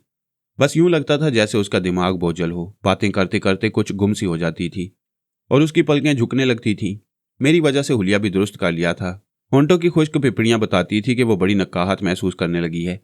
मैंने अभी सिलसिले में उससे या जाजिब हुसैन से कोई बात नहीं की थी। जाजिब हुसैन ने मेरे लिए कमरा तजवीज़ कर दिया और वहाँ मेरा बिस्तर वगैरह बिछवा दिया गया। शहाना थक गई, इसलिए वो इजाज़त लेकर आराम करने चली गई। जाजिब अलबत्ता मेरे पास बैठ गया। वो मुसलसल सवालिया निगाहों से मुझे देख रहा था और मैं समझ रहा था कि वो क्या कहना चाहता है, लेकिन मैंने जानबूझकर गुफ्तगू से गुरेज किया। जब उससे सब्र ना हो सका तो उसने खुद ही कहा, हकीम साहब, आपने जायज़ा लिया उसका? हाँ, क्यों नहीं। कुछ महसूस करते हैं आप? इंशाअल्लाह सब ठीक हो जाएगा जाजिब हुसैन, फिक्र करने की ज़रूरत नहीं। आराम करो, खुदावंद आलम बेहतरी करेगा, मैंने कहा और जाजिब हुसैन को आराम करने भेज दिया। फिर मेरे लिए इसके अलावा और क्या काम था कि मैं ज़रा इस घर का जायज़ा लूँ। मैं सोचता रहा कि क्या सूरत हाल हो सकती है और मुझे कहाँ से इब्तदा करनी चाहिए। जिस वक्त इस घर के दरवाजे पर पहुंचा था तो 2 हजरात ने मुझसे मुलाकात की थी और अब वो हजरात इस घर में मौजूद नहीं थे। मैं एक एक शय का जायज़ा लेता रहा और रात गहरी होती चली गई। फिर उस वक्त रात के तकरीबन 12:30 बजे होंगे जब एक मध्यम सी मौसीकी की आवाज़ उभरी और ये आवाज़ मुझे इस घर ही से आई थी। मैं इस आवाज़ को सुनता रहा और इसके बाद अपनी जगह से उठ गया। फिर दरवाज़ा खोलकर बाहर निकल आया। बाहर चांदनी फैली हुई थी। पूरा घर खामोशी में डूबा हुआ था। शहाना और जाजिब हुसैन के कमरे में अंधेरा था। मैं अपनी जगह रुककर मौसीकी के बारे में गौर करने लगा कि यह किस तरफ से आ रही है। मुझे सेन के एक बगली हिस्से में एक वसी दरवाज़ा नजर आया। पहले मैंने इस दरवाजे पर गौर नहीं किया था। मौसीकी की आवाज़ उस दरवाजे से उभर रही थी। मैं आहिस्ता आहिस्ता आगे बढ़ा और दरवाजे के करीब पहुंच गया। फिर मैंने दरवाजे को हल्का सा धकेला और यह देखकर मैं हैरान रह गया कि उधर एक वसी और अहाता फैला हुआ है। उस अहाते में घास उगी हुई थी। कहीं कहीं पर फूलों के कुंज भी नजर आ रहे थे। थोड़े फासले पर एक बारादरी की इमारत बनी हुई थी। मौसीकी की आवाज़ें उस इमारत की जानिब से उभर रही थी। मैं आगे बढ़ता रहा और थोड़ी देर के बाद उस बारादरी के करीब पहुंच गया। यहाँ आया तो मौसीकी की आवाज़ें मालूम हो गई थी, लेकिन मुझे हैरत थी, जगह बहुत ही वसी थी और मुझे अंदाज़ा नहीं था कि इस दरवाजे की दूसरी जानिब इतना वसी अहाता फैला हुआ है। बारादरी नुमा जगह में मौसीकी की आवाज़ नहीं थी, लेकिन कुछ और फासले पर मैंने एक मध्यम सी रोशनी देखी और फिर मौसीकी की आवाज़ें उस तरफ से उभरी। मैं चौंक गया। मैंने संभल कर उस सिमत देखा और फिर उधर कदम बढ़ा दिए। थोड़ी देर के बाद मैं उस जगह भी पहुंच गया जहां से ये रोशनी आ रही थी, लेकिन वहां मेरे कदम रखते ही तारीकी छा गई और मौसीकी की आवाज़ें भी बंद हो गईं। मौसीकी की आवाज़ें अब उस बारादरी नुमा जगह से उठ रही थी। मेरे होंठों पर मुस्कुराहट फैल गई। मैंने उधर निगाहें जमा दी। फिर मैंने उधर कुछ मध्यम से सायों को देखा जो उस बारादरी में मौजूद थे। एक से ज्यादा अफराद थे। मैंने गहरी निगाहों से उनका जायजा लिया। धुंधले धुंधले सायों के अलावा कुछ और नजर नहीं आ रहा था। मैं आहिस्तगी से वापस पलट पड़ा। मुझे अंदाजा हो गया था कि क्या सूरत हाल पेश आ रही है। चुनाचे उस मौसीकी में गुम होना मुनासिब बात नहीं थी। 2 कदम ही आगे बढ़ा था कि मेरे सामने एक गड्ढा आ गया। बस एक कदम आगे रखता तो यकीनी तौर पर उस गड्ढे में जा गिरता, जो कुएं नुमा गहरा था और जिसकी गहराइयों में कुछ नजर नहीं आ रहा था। मैंने फौरन ही खुद को संभाला और एक जानिब का रास्ता इख्तियार किया, लेकिन अभी चंद कदम ही आगे बढ़ा था कि फिर वैसा ही गड्ढा नजर आया और मुझे उससे भी संभलना पड़ा। इसके बाद तो यह के बाद दीगरे जमीन में यह गड्ढे नमूदार होने लगे और मुझे उनसे बच बच कर आगे बढ़ना पड़ा। जब गड्ढों की तादाद काफ़ी हो गई तो मैं अपनी जगह रुक गया और मैंने सर्द लहजे में कहा, ये सब कुछ मेरे लिए बेकार है। बात करो खुलकर। कौन हो तुम? क्या चाहते हो? इसके बाद अगर कोई गड्ढा नमूदार हुआ तो यूं समझ लो कि तुम सबकी कब्रें उस गड्ढे में बन जाएंगी। यह मेरा आखिरी फैसला है। मेरी आवाज़ में गरज पैदा हो गई थी और इसके बाद मैंने बेधड़क आगे कदम बढ़ा दिए और अब मेरे रास्ते में कोई गड्ढा नमूदार नहीं हुआ। गुस्से से मेरी हालत खराब हो गई थी। ख्वामख्वाह मेरे सब्र को आजमा रहे थे। मैं आगे बढ़ता रहा और फिर उस दरवाजे के नज़दीक पहुंच गया। दरवाज़ा खोला और वहां से निकलकर सहन में आ गया। मध्यम रोशनी अब भी फैली हुई थी। मैं आहिस्ता आहिस्ता चलता हुआ अपने कमरे की जाने बढ़ने लगा। मैंने सूरत हाल का काफ़ी हद तक जायजा ले लिया था। कमरे का दरवाज़ा खोला और अंदर दाखिल हो गया, लेकिन यह देखकर मेरी हैरत की इंतहा न रही कि मेरे बिस्तर पर सफ़ेद चादर पर सब्ज रंग के बड़े बड़े बिच्छू डंक उठाए घूमते फिर रहे थे। और अगर मैं नादानिस्तगी में उस बिस्तर पर लेट जाता तो यकीनी तौर पर मेरे जिस्म में बहुत सा जहर उतर जाता। मैं उन बिच्छुओं को देखता रहा और इसके बाद मैंने हाथ बढ़ाकर चादर के दोनों कोने पकड़े और बाकी दोनों कोने भी पकड़कर दरवाजे से बाहर निकल आया। बाहर आकर मैंने चादर जोर से झटकी थी और फिर वापस उसे उसकी जगह बिछाकर आराम से उस पर दराज हो गया। मैंने आहिस्ता से कहा, अब मेरे आराम का वक्त हो रहा है, इसके बाद कोई हरकत ना होने पाए। सुबह को तुम सबसे मुलाकात होगी। ये कहकर मैंने दूसरी चादर ओढ़ ली। मैं बेफिक्री की नींद सो गया। दूसरी सुबह वक्त मुकर्रा पर जागा, नमाज वगैरह से फरागत हासिल की और कमरे में बैठा कुछ पढ़ता रहा, यहाँ तक कि सूरज निकल आया। और फिर जब मैं बाहर निकला तो जाजिब हुसैन और शाहाना बेगम जाग चुके थे। बावर्ची खाने से चाय की खुशबू उठ रही थी। दोनों ने मुझे सलाम किया और थोड़ी देर के बाद नाश्ता लगा दिया गया। मैंने जाजिब हुसैन से कहा, भाई जाजिब मियाँ, तकल्लुफ़ के लिए मैंने पहले ही मना कर दिया था। बेहतर है कि इसके बाद कोई तकल्लुफ़ ना किया जाए। बेहतर हकीम साहब, जाजिब हुसैन ने कहा। और अब तुम तैयार होकर अपनी नौकरी पर जाओ, हमें हमारा काम करने दो। मेहमान को जहमत नहीं बनना चाहिए। मैं थोड़ी देर के लिए जाऊंगा हकीम साहब, छुट्टी ले लेता हूँ 1 आध हफ्ते की। नहीं मियाँ, अभी ऐसा ना करना, अपना काम जारी रखो। और फिर जाजिब हुसैन तैयार होकर बाहर चला गया।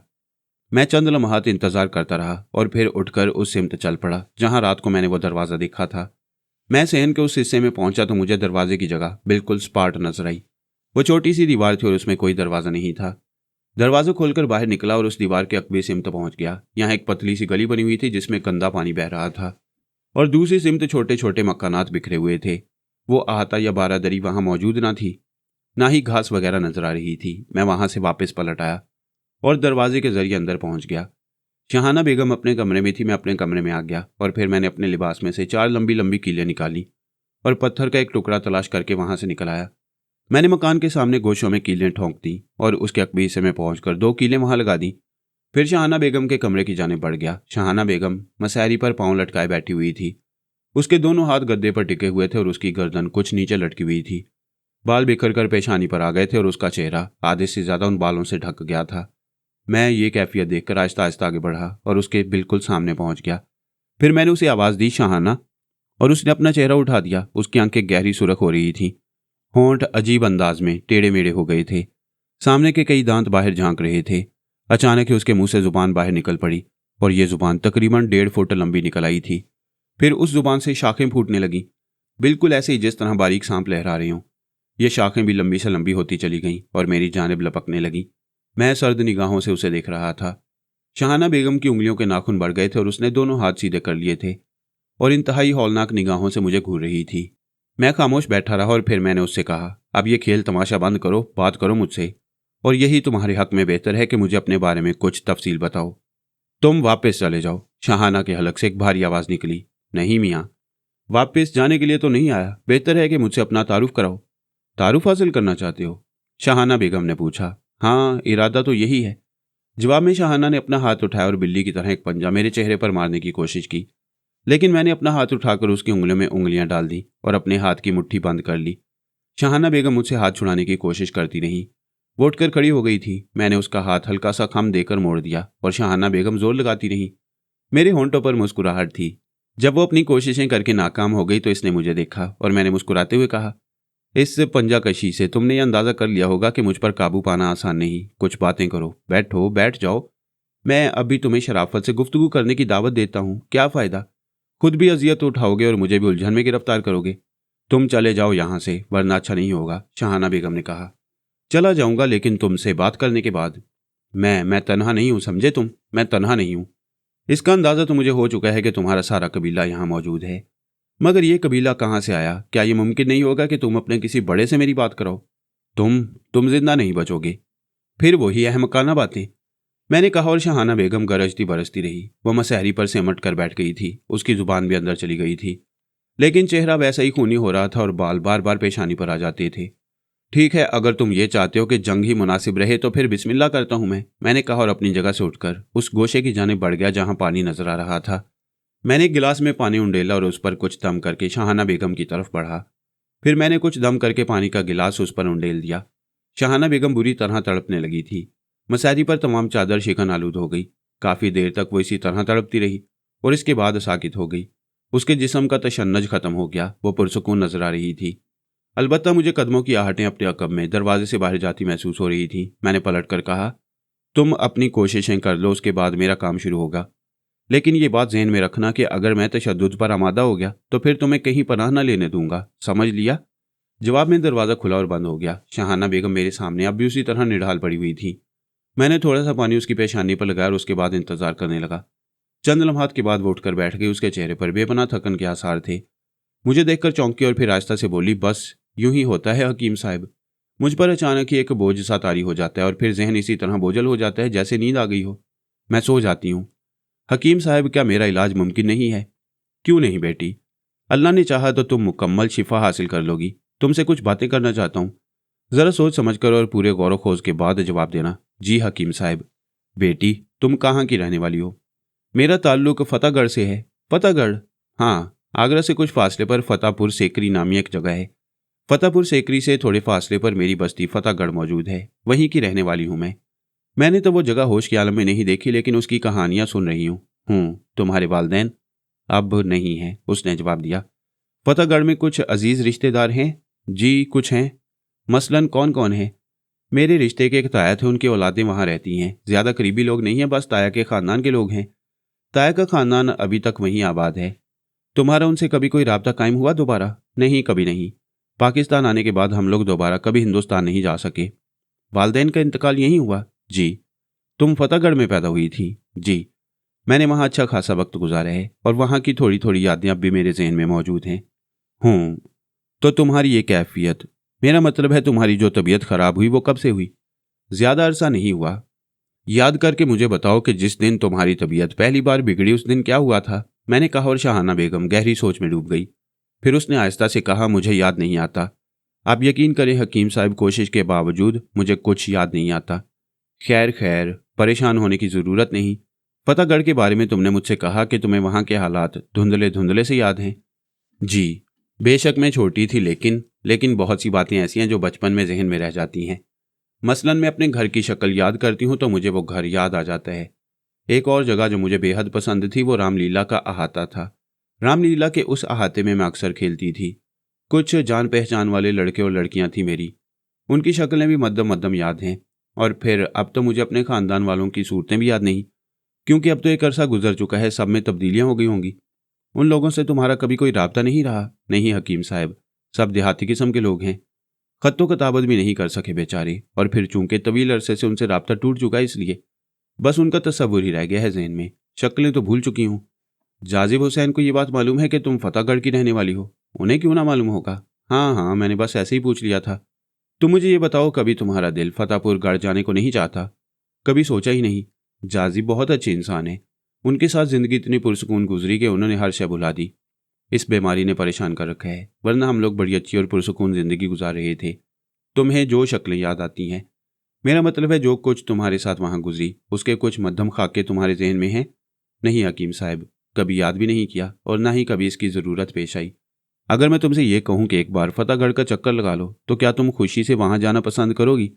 अब तो बीमार ही हूं। एक बार बात हुई थी जाजिब से। आगरा होश के आलम में देखने का बहुत शौक है मुझे। तारीखी इमारतें मेरा दिलचस्प तरीन मौजू रही हैं। अब तो ये बहुत मुश्किल है।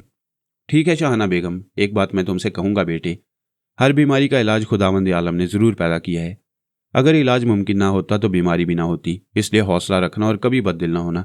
जी हकीम साहब, लेकिन अब जिस्म साथ नहीं देता, ना जाने क्या हो गया है मुझे। शाहाना की आंखों से आंसू निकल पड़े और मैंने उसके सर पर हाथ फेर कर उसे तसल्लियां दी।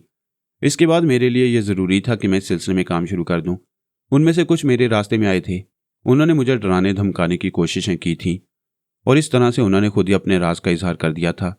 लेकिन वो कौन थे, क्या थे, ये कहानी जानना मेरे लिए ज़रूरी था। चुनाचे उस रात मैंने इस सिलसिले में काम करने का फैसला कर लिया और जब जाजिब हुसैन के साथ रात के खाने वगैरह से फारिग हुआ तो मैंने उससे कहा कि आज मैं जल्दी सोना चाहता हूँ। मेरी नींद में किसी सूरत मदाखलत न की जाए। कमरा बंद कर लेने के बाद मैंने कुछ इंतजामात किए और इसके बाद मुराकबे में बैठ गया। मैं मालूम करना चाहता था कि शाहाना के साथ क्या वाक़यात पेश आई हैं, उसकी ये कैफियत कैसे हो गई और वकार मियाँ मेरा काम जारी हो गया। एक सवाल करना चाहता हूँ हकीम साहब, मैंने दरमियान में दखल दिया। ज़रूर कहो। किबला हकीम साहब, मैं चाहता हूँ कि किसी मसले के हल के लिए आपको कोई मुश्किल दरपेश नहीं होती। आपके मुवक्किल आपको सब कुछ बता देती हैं। फिर शाहाना के सिलसिले में आपने ये तगदो क्यों की? अपने मुवक्किलों से क्यों ना मालूम कर लिया? इसमें एक रमज़ है वकार मियाँ। यकीनन होगा। मेरी नाक के शक्ल में ये बात आई तो मैंने आपसे सवाल कर लिया। जवाब ज़रूरी है। हकीम साहब मुस्कुराए। ये आप पर मुनसिर है। अगर मैं जवाब ना दूं तो मैं यही समझूंगा कि इसमें भी कोई रमज़ है, मैंने मुस्कुराते हुए कहा। और हकीम साहब किसी सोच में गुम हो गए। फिर बोले, मियाँ, इल्म बड़ी मेहनत तलब चीज़ है और जब ये हासिल हो जाता है तो इसके बाद बड़ी जिम्मेदारियां पड़ती हैं। तुम एक जायदाद बनाते हो, उसे बरकरार रखने के लिए तुम्हें तरह तरह के टैक्स अदा करने पड़ते हैं। Property tax, sewerage tax, water tax वगैरह। जी बेशक, इल्म भी एक जागीर है। एक जाहिल और तालीम याफ्ता आदमी में यही फ़र्क होता है। तालीम याफ्ता पर यह जिम्मेदारी आयद होती है कि वो जाहिल के सामने नरम रहे और पढ़े लिखे होने का सबूत दे। वो तो जो कुछ कह रहा है या कर रहा है अदम वाकफियत की बिना पर कह रहा है, लेकिन तुम बाइलम हो, उससे ज़्यादा जानने वाले। ये फ़र्ज़ तुम पर आयद होता है कि तुम उस इल्म का खिराज अदा करो जो तुम्हें हासिल है। जी हकीम साहब, बात कुछ आगे निकल गई है, मैं उसे मुख्तसर करता हूँ। हमें उस जागीर का टैक्स अदा करना पड़ता है। यूँ समझ लो कि मुवक्किलों के ज़रिए काम उस वक्त मुनासिब होता है जब बात अपनी जद्दोजहद के दायरे से निकल जाए। गैर ज़रूरी तौर पर उन्हें इस्तेमाल करना जायज़ नहीं होता। पहले अपनी मेहनत से काम कर लिया जाए, अगर मजबूरी हो तो फिर दूसरे सहारे लेने पड़ते हैं। जी मैं समझ गया, मैंने कहा और हकीम साहब मुस्कुराने लगे। फिर बोले, मैं मालूमात हासिल कर रहा था और मुझे हैरत हो रही थी। ये कहानी इतनी मुख्तसर नहीं थी जितनी मैं समझा था। ये तो एक ऐसा तवील और पेचीदा सिलसिला था कि मेरे हवास गुम होने लगे थे। आधी रात से ज़्यादा गुजर गई और मैं दरियाए हैरत में गोते लगाता रहा। कहानी के ताने बाने मुझे उलझाए रहे। दूसरी सुबह मामूल के मुताबिक थी। नाश्ते पर मैंने जाजिब हुसैन को देखा और देखता रहा। यह शख्स बेचारा खासी मुसीबतों का शिकार हो गया था और इसे देखकर भी रहम आता था। मैं ये सोच रहा था कि जाजिब हुसैन इतनी हिम्मत और मेहनत का सबूत दे सकेगा या नहीं जितनी दरकार थी। बज़ाहिर एक पुरसुकून जिंदगी का मालिक शख्स था और उसकी ज़िंदगी में जो हलचल पैदा हुई थी उसे झेलने के काबिल नज़र नहीं आता था। गर्ज के ये सारे सिलसिले मेरे लिए काफ़ी परेशान कुन थे, लेकिन कम अज़ कम मैं इनसे बददिल नहीं था और जो कुछ भी गुजरती उसके लिए तैयार था। जब वो चला गया तो मैंने अपना अमल शुरू करने का फ़ैसला कर लिया। उस वक्त शाहाना काफ़ी बेहतर हालत में नजर आ रही थी। मैंने उसे मोहब्बत से आवाज़ दी। वो मेरे करीब आकर बैठ गई। शाहाना, कलमा पढ़ो, मैंने उससे कहा और उसने कलमा पढ़ लिया। तुम इस वक्त क्या महसूस कर रही हो? हकीम साहब, तबीयत अंदर से काफ़ी बेहतर है। शाहाना, काफ़ी अरसे कबल तुम किसी किस्म के ख्वाब देखती रही हो? ख्वाब? हाँ, ऐसे ख्वाब जो तुम्हें मुसलसल नजर आते रहे हो। ये बात तो बहुत पुरानी है हकीम साहब, मुझे अजीबोगरीब ख्वाब नजर आते रहे हैं। कुछ याद थे? कैसे ख्वाब थे वो? अमूमन मैंने जो ख्वाब सबसे ज़्यादा देखा वो एक वसी और ईज़ा हाथे का ख्वाब था, जिसमें जगह जगह फूल खिले होते हैं। एक बारादरी नुमा जगह होती है, वहाँ से मौसीकी की मध्यम मध्यम आवाज़ें उभरती हैं और मुझे कुछ सूरतें नजर आती हैं। उन सूरतों का तयन करके मुझे बताओ। गौर करो शाहाना बेटे, मैंने कहा और वो आंखें बंद करके गौर करने लगी। फिर उसने आहिस्ता आहिस्ता कहना शुरू किया। एक उधेड़ उम्र आदमी है, धोती और कुर्ता पहने हुए, माथे पर तिलक लगा हुआ है। 2 नौजवान लड़के हैं, एक लड़की है और अचानक ही उसके ज़हन को एक झटका सा लगा और उसने आंखें खोल दी। लेकिन अब उन आंखों में सुर्खी लहरा रही थी और रफ्ता रफ्ता उसकी कैफियत बिगड़ती जा रही थी। फिर उसकी खूंखार आवाज़ सुनाई दी, हकीम असगर अली, क्यों अपनी ज़िंदगी के गाहक बने हो? हम पूरा मन है, पूरा मन रहना चाहती हैं। हमारा जो कुछ है हमें मिल जाए तो यूं समझ लो, हमारा किसी से झगड़ा नहीं। लेकिन तुम हमें मजबूर कर रहे हो कि हम कुछ करके दिखाएं। तुमने अभी देखा कि इसने कलमा पढ़ा। वो एक मुसलमान लड़की और मुसलमान लड़की के साथ कोई सख्ती मैं बर्दाश्त नहीं कर सकता। हम भी मुसलमान हैं, जानता हूं, लेकिन मुसलमान का मुसलमान को नुकसान पहुंचाना क्या मायने रखता है? ये तो तुमने अजीब बात कही। हमारी चीज़ है, हमें ना मिले तो क्या हम एहतजाज भी नहीं करेंगे? तुम जानते हो वो तुम्हारी चीज़ नहीं थी और तुम तक उसका पहुंचना मुश्किल था। हमारे साथ धोखा हुआ है। नहीं, गलत फहमियाँ कहो, गलत फहमियाँ।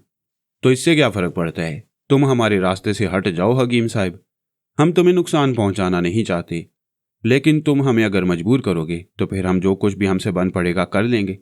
देखो भाई, जंग तो मुझे भी पसंद नहीं, लेकिन ये ज़रूरी है। एक शादीशुदा खातून जो अपने शौहर के साथ एक अच्छी ज़िंदगी गुजार रही है, उसे तुम्हारी मुसीबतों का शिकार होकर कैसी कैसी अजियतें भुगतनी पड़ रही हैं। बेहतर है तुम इसका पीछा छोड़ दो। ये कभी नहीं हो सकता हकीम असगर अली। होगा और ज़रूर होगा। ठीक है, अगर ये बात कहते हो तो तुम ये ना समझना कि हम दियारे गैर में हैं। हम भी अपना बंदोबस्त कर लेंगे। मैंने एक दोस्ताना पेशकश की थी तुम्हें, जो तुमने नामंजूर कर दी। अब इसके बाद झगड़े के अलावा और क्या रह जाता है? ठीक है हकीम असगर अली, तो फिर आ जाओ मुकाबले पर। जो कुछ होगा दूध का दूध और पानी का पानी हो जाएगा। मान लो मियाँ, मान लो हमारी बात। हमसे झगड़ा न करो, हम दोस्ती का हाथ बढ़ाना चाहती हैं। एक ही सूरत है इसकी हकीम असगर अली, इसे इसके हाल पर छोड़ दो और यहाँ से चले जाओ। हम जाने के लिए नहीं आए हैं, बाकी तुम्हारी मर्जी है, मैंने कहा और इसके बाद खामोशी छा गई। शाहाना की कैफियत मोतदिल होती चली गई और फिर उसने दोबारा आंखें बंद कर लीं। फिर वो आहिस्ता से बोली, मुझे और कुछ याद नहीं हकीम साहब। कोई बात नहीं बेटे, कोई बात नहीं, आराम करो, मैंने कहा और उसी रात जाजिब हुसैन से मैंने तफसीली गुफ्तगू की। जाजिब हुसैन, तुम्हारी ज़िंदगी तो बहुत खुशगवार गुजरी होगी। मैं समझा नहीं हकीम साहब। मेरा मतलब है माजी में जो कुछ अजियतें तुमने उठाई, उसके बाद अपनी एक ज़िंदगी हासिल करके तुम्हें वो अजियतें याद भी ना रही होंगी। यही तो दुख है हकीम साहब। शाहाना इतनी अच्छी बीवी है कि मैं बयान नहीं कर सकता। हम लोग अपनी ज़ात में खुश थे और उस वक्त तक मुझे कोई परेशानी नहीं थी जब तक शाहाना को ये कैफियत नहीं पेश आई थी। जाजिब हुसैन, अगर मैं तुमसे ये कहूँ कि शाहाना को छोड़ दो, तो क्या ये तुम्हारे लिए मुमकिन होगा? जवाब में जाजिब हुसैन की आंखों से आंसू निकल पड़े। फिर उसने आहिस्ता से कहा, हकीम साहब, ज़िंदगी में उलट फेर आ ही जाती हैं और बाज़ औक़ात कोई बात इंसान के बस से बाहर हो जाए तो वो मौत की आगोश में पनाह ले लेता है। अगर कोई मुश्किल पेश आ जाए तो उसका मुकाबला करना ज़्यादा बेहतर होता है। आपकी क्या राय है? निहायत मुनासिब बात है, लेकिन बाज़ मामलात में इतनी मेहनत करना पड़ जाती है कि इंसान उकता जाता है उस मेहनत से। और शाहाना के मसले में तुम्हें इतनी ही मेहनत करनी है जाजिब हुसैन। बात छोटी मोटी नहीं है, बहुत बड़ी है। क्या तुम वो सब कर सकोगे? हकीम साहब, शाहाना से ज़िंदगी भर का साथ निभाने का वादा किया था। अगर उसकी ज़ात को कोई ऐसा मरहला दरपेश है तो फिर यह साथ तो हम ज़िंदगी भर ही निभाएंगे, चाहे उसके लिए कितनी ही मुश्किलात पेश आएं। साबित कदम रहोगे? हाँ हकीम साहब, अब ज़िंदगी गुजरेगी तो साथ ही गुजरेगी, वरना अब कुछ और बाकी नहीं रह जाता। लेकिन हकीम साहब, किस्सा क्या है? कुछ मुझे बताइए तो सही। नहीं जाजिब हुसैन, कोई किस्सा नहीं है, और जो किस्सा है वो खुद ब खुद सामने आएगा। हमारे लिए कुछ बताना मुमकिन नहीं है। हम कोशिश कर रहे हैं कि मामलात तय हो जाएं, मुज़ाकरात ही से काम चल जाए, लेकिन कुछ लोग सरकशी पर आमादा हैं और अगर वो सरकशी रहे तो फिर बात तवील हो जाएगी। आप इत्मीनान रखें, मैं आपको पीछे हटता महसूस नहीं होऊंगा, जाजिब हुसैन ने कहा और मैंने उसके लहजे का अज़म महसूस किया। इसके बाद वो कारमियाँ मामलात चलते रहे। शाहाना की हालत काफ़ी बेहतर हो गई। 2 दिन और उसके बाद 3 दिन गुजर गए और शाहाना पर किसी किस्म की कोई कैफियत तारी ना हुई। मैं भी घर का माहौल काफ़ी पुरसुकून महसूस कर रहा था, लेकिन एक रात कुछ गड़बड़ हो गई। जाजिब हुसैन सुबह को सोकर उठा तो उसने शाहाना को तलाश किया, लेकिन शाहाना वहाँ मौजूद ना थी। जाजिब हुसैन इधर उधर देखता रहा और इसके बाद परेशान हो गया। फिर उसने मुझे बताया कि शाहाना मौजूद नहीं। मैंने भी उस मुख्तसर से घर में उसे तलाश किया, शाहाना यहाँ मौजूद ना थी। जाजिब हुसैन बहुत ही उलझ गया। अब क्या करना चाहिए? उसने मुझसे सवाल किया और मैं पुरख्याल अंदाज में गर्दन हिलाने लगा। फिर मैंने उससे कहा, वो पुराना मकान कहाँ है जहाँ तुम पहले रहते थे? उसके लिए तो हमें काफ़ी फासला तय करना होगा, मगर क्यों? वहीं चलना है। जाजिब हुसैन ने एक निगाह मुझे देखा, उसको मुझसे काफ़ी अकीदत हो गई थी। चुनाचे वो फौरन ही तैयार हो गया और हम ये सफ़र तय करके वहाँ पहुँच गए जहाँ पर जाजिब हुसैन का पुराना मकान था। पुराना मकान खाली पड़ा हुआ था, दरवाजे पर ताला लगा था। मैंने ये ताला देखा और फिर फौरन जाजिब हुसैन से कहा, तोड़ना पड़ेगा इसे, मैं तोड़े देता हूँ। मैंने कहा और ताले पर हाथ रख दिया। कोई दिक्कत पेश नहीं आई और ताला टूट गया। मैंने दरवाज़ा खोला और हम लोग अंदर दाखिल हो गए। मकान साए साए कर रहा था, लेकिन उसके एक कमरे का दरवाज़ा खुला हुआ था। मेरा रुख उसी कमरे के दरवाजे की जानिब था और जाजिब हुसैन भी मेरे साथ था। हम दोनों उस दरवाजे से अंदर दाखिल हो गए और जो कुछ हुआ मेरी तवक्को के मुताबिक ही था। शहाना एक मसहरी पर बैठी हुई थी। उसने नया लिबास पहना हुआ था। उसके चेहरे पर काफ़ी बशाशत नजर आ रही थी। हमें देखकर अलबत्ता वह चौंक पड़ी और फिर उसकी निगाहों में खूंखार कैफियत पैदा हो गई। उसने आहिस्ता से कहा, तुम लोग यहाँ भी आ गए? शहाना, शहाना तुम क्यों चली आई? जाजिब हुसैन बेख्तियार आगे बढ़ते हुए बोला और मेरे मना करने के बावजूद शहाना के करीब पहुंच गया। बताओ तुम यहाँ क्यों आई? उसने शहाना का बाजू पकड़कर किसी कदर गुसीले लहजे में कहा, लेकिन जवाब में शहाना का घुंसा उसके जबड़े पर पड़ा और इतनी जोर से पड़ा कि वो उछलकर मेरे ऊपर आ गिरा। मैंने उसे संभाला और फिर आहिस्ता से बोला, मैं तुम्हें मना कर रहा था जाजिब, ऐसी बात मत करो। ये मैं आज इसे ठीक कर दूंगा। ये इसने आखिर घर से कदम बाहर क्यों निकाला? जाजिब हुसैन बेकाबू होकर आगे बढ़ा और बमुश्किल तमाम मैंने उसे पकड़ा। फिर मैंने शहाना से कहा, शहाना तुम यहाँ क्यों आ गई? मैं अब उस घर में नहीं रहना चाहती, शहाना ने सर्द लहजे में कहा। क्यों नहीं रहना चाहती? जाजिब हुसैन घुराया। मियाँ तुम चुप रहो, तुम बात कर लो या फिर मुझे बात कर लेने दो, मैंने गुस्सीले अंदाज में कहा। मैं अंदाज़ा लगा चुका था कि शहाना इस वक्त अपनी असल आवाज़ में ज़रूर बोल रही है, लेकिन असल शख्सियत में नहीं है और जाजिब हुसैन की कोई भी कोशिश उसे नुकसान पहुंचा सकती है। चुनाचे मैंने फिर कहा, शहाना तुम्हें वापस जाना होगा। नहीं, मैं वापस नहीं जाऊंगी। मैं इसे तलाक लेना चाहती हूँ। फजूल बातें करने की ज़रूरत नहीं, जाहिर है तुम्हें तलाक नहीं दी जाएगी। तलाक नहीं दोगे तो इससे क्या फ़र्क पड़ता है? तुम मुझे ज़बरदस्ती ले जा भी नहीं सकते। हम तुम्हें ज़बरदस्ती नहीं ले जाएंगे, लेकिन 1 घंटे के अंदर अंदर तुम्हें वापस वहाँ पहुँच जाना चाहिए। मैं नहीं जाऊंगी। बेहतर है तुम वापस पहुँच जाओ, वरना उसके बाद मैं सख्ती पर मजबूर हो जाऊंगा। आओ जाजिब हुसैन, हम चलते हैं, मैंने कहा और वापसी के लिए पलट पड़ा। मैं जाजिब को लेकर वापस चल पड़ा और हमारा वापसी का सफ़र भी उतना ही तवील था। अलबत्ता जब हम घर में दाखिल हुए तो शहाना वहाँ मौजूद थी। मैं उसे देखकर मुस्कुराया और मैंने आहिस्ता से कहा, तुम आ गई? हाँ आ गई हूँ, लेकिन जाने के लिए, और इसके बाद अगर मेरे साथ सख्ती की गई तो इसका नतीजा अच्छा नहीं होगा। आराम करो।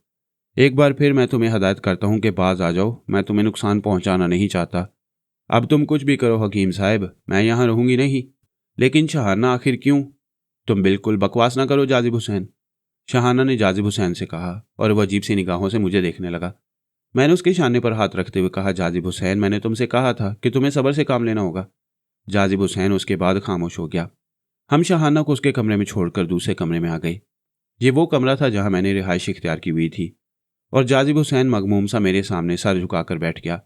देखो मियाँ, बाज़ चीज़ों के लिए हदायत होती है कि उन्हें दूसरों पर आश्कारा न किया जाए, लेकिन तुम इस हद तक जज्बाती हो रहे हो कि मैं मजबूर हो गया हूँ। सुनो जाजिब हुसैन, शहाना कुछ असरात भी है, कुछ ऐसे लोगों के ज़ेरे तहत है जो उस पर काबू पाने के लिए कोशां हैं। वह तुम्हारे खिलाफ जो कुछ भी कहती है वो अपनी ज़ुबान से नहीं कहती, बल्कि दूसरों की ज़ुबान में बोलती है। इस बात को तुम जहन में रखना। वो दिल में तुमसे बेपनाह मोहब्बत रखती है, लेकिन जब कोई उस पर असर अंदाज हो जाता है तो फिर वो ऑल फोल बकने पर मजबूर हो जाती है। उसकी किसी बात पर दिल में मैल न लाना, क्योंकि उनकी कामयाबी होगी। कौन लोग हैं वो? जाजिब मुतहय्यराना अंदाज में बोला। अब ये भी बताऊं मैं तुम्हें? मगर हकीम साहब।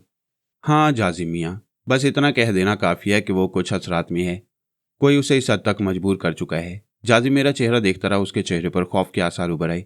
फिर उसने कहा, हकीम साहब क्या मैं इन हालात से निमट सकता हूँ? मैं जो हूँ तुम्हारे साथ। हकीम साहब, वो मेरे कदमों में झुक गया और मैंने उसे शानों से पकड़कर उठाते हुए कहा, देखो जाजिब मियाँ, बार बार मुझसे ये बात ना खुलवाओ, ये मुझे अच्छा नहीं लगता। यूँ समझ लो कि मैंने तुमसे जो कुछ कहा वो गलत नहीं है। बात हमारे बस की नहीं है, हमें उसके लिए बहुत जिद्दोजहद करना होगी। वो मुझसे तलाक मांग रही है। वो नहीं मांग रही, कोई उसकी ज़ुबान में बोल रहा है तुमसे। कभी बददिल मत होना, आखिरी वक्त तक कोशिश करना, वो सिर्फ तुमसे मोहब्बत करती है। जाजिब हुसैन खामोश हो गया और उसके बाद मामूलात फिर उसी कैफियत में चलने लगे। यहाँ तक कि मेरी यहाँ आमद के 8वें दिन एक आखिरी वाक़या पेश आ गया, यानी शहाना एक बार फिर गायब हो गई और मैंने अब इस सिलसिले में मालूमात हासिल की तो पता चला कि वो यहाँ नहीं है, ना ही उस पुराने घर में है और ना ही इस शहर में। मैं समझ गया कि शहाना कहाँ गई होगी। जाजिब हुसैन परेशानी से दीवाना हो रहा था। मैंने उसे तसल्ली देते हुए कहा, जाजिब हुसैन अब तुम्हें सब्र से काम लेना होगा, शहाना अब आसानी से हमारे हाथ नहीं आएगी। हकीम साहब, मैं समझा नहीं। वो काफ़ी दूर गई है, यहाँ से इतनी दूर कि तुम तस्वुर भी नहीं कर सकते। मगर कहाँ? अगर मैं तुमसे कहूँ कि वो हिंदुस्तान चली गई तो क्या तुम मेरी बात पर यकीन कर लोगे? जाजिब का मुंह हैरत से खुले का खुला रह गया। वो भराए हुए लहजे में बोला, हिंदुस्तान? हाँ, हिंदुस्तान। मगर कैसे, क्यों? अब इन बातों को जाने दो मियाँ, तुम्हें हिंदुस्तान जाने का बंदोबस्त करना है। जाजिब हुसैन बिलक बिलक कर रो पड़ा और मैंने उसे रोने दिया। जब रो रो कर उसकी तबीयत हल्कान हो गई तो उसने कहा, हकीम साहब, आखिर मुझ पर यह क़यामतें क्यों टूट रही हैं? क्या गुनाह किया है मैंने? ये मैं नहीं कह सकता, लेकिन बाहर तौर तुम्हें तैयारियां कर लेनी चाहिए। मैं जा रहा हूँ, मेरे पास आ जाना तमाम तैयारियां करके। लेकिन हमें कहाँ जाना होगा? उसने सवाल किया। आगरा, मैंने जवाब दिया। और जाजिब हुसैन परेशान निगाहों से मुझे देखता रहा। फिर एक ठंडी सांस लेकर बोला, जो हुक्म आपका हकीम साहब, जो हुक्म। तुम्हें मियाँ बददिल होने की ज़रूरत नहीं है, हिम्मत से काम लेना होता है। जिंदगी इसी ऊंच नीच का नाम है। हकीम साहब, ये सब कुछ मेरी बिसात से बाहर है। मैं बहुत कमज़ोर हूँ हकीम साहब, और ये इम्तिहान मुश्किल। ना मियाँ ना, कभी ये ना सोचना। मगर हकीम साहब, ऐसा कभी नहीं होता। हर वजूद की कुव्वत बर्दाश्त मुमतहिन के इल्म में होती है। वो कभी उसकी कुव्वत से ज़्यादा बोझ नहीं डालता। हकीम साहब, मेरी हिम्मत पस्त होती जा रही है। यही हौसले का वक्त है। उससे तुम्हारा ज़िंदगी भर का साथ है। तुमने उसकी हर मुश्किल में साथ निभाने का कॉल किया है। अब इस मुश्किल में उसका साथ छोड़ दोगे? कभी नहीं हकीम साहब, कभी नहीं। तो फिर हिम्मत का सबूत दो। एक बात तो बता दे मुझे। पूछो, हिंदुस्तान जाने का फैसला क्यों किया है आपने? तुम्हारी मुश्किल वहीं से शुरू हुई है। वो कहाँ है? शायद वहीं जहाँ मैं तुम्हें ले जा रहा हूँ। हकीम साहब, आप भी मेरे साथ चलेंगे? दोस्ती की है तो निभानी ही पड़ेगी। गोया आप भी। वो किसी कदर खुश होकर बोला, हम साथ छोड़ने वालों में से नहीं हैं मियाँ जाजिब हुसैन। तुम्हें इत्मीनान रखना चाहिए, मैंने मुस्कुरा कर कहा। अब मुझे इत्मीनान है, वो बोला। मैंने जाजिब हुसैन को मजीद कुछ हदायत दी और फिर वापस आ गया। एहलिया ने बताया कि सब हालात दुरुस्त हैं और कोई ऐसी मुश्किल नहीं है जो बायसे परेशानी हो। कुछ अरसा के लिए गैर हाजिरी हो जाएगी। कहाँ जा रही हैं? शायद हिंदुस्तान जाना पड़े। वापसी कितने अरसा में हो जाएगी? मुद्दत गैर मुय्यना है। हाँ, अगर आप भी चलना पसंद करें तो आपको बिजनौर पहुंचा दूं। और तय यही पाया कि एहलिया को भी साथ ले जाया जाए। अब मुझे जाजिब हुसैन का इंतज़ार था। बेचारा एक दिन मुख्तसर सामान के साथ पहुंच गया। पहले से भी निढाल हो गया था। हिम्मत से काम लेकर गाड़ी आगे बढ़ा रहा था, लेकिन मुझे अंदाज़ा था कि उसके दिल पर क्या बीत रही है। हम तीनों चल पड़े। तय ये किया गया था कि पहले बिजनौर का रुख किया जाएगा और इसके बाद मैं जाजिब हुसैन के साथ आगरा पहुंच जाऊंगा। सफ़र जारी रहा और इसके बाद हम तमाम कानूनी मराहल से गुजरते हुए बिजनौर पहुंच गए।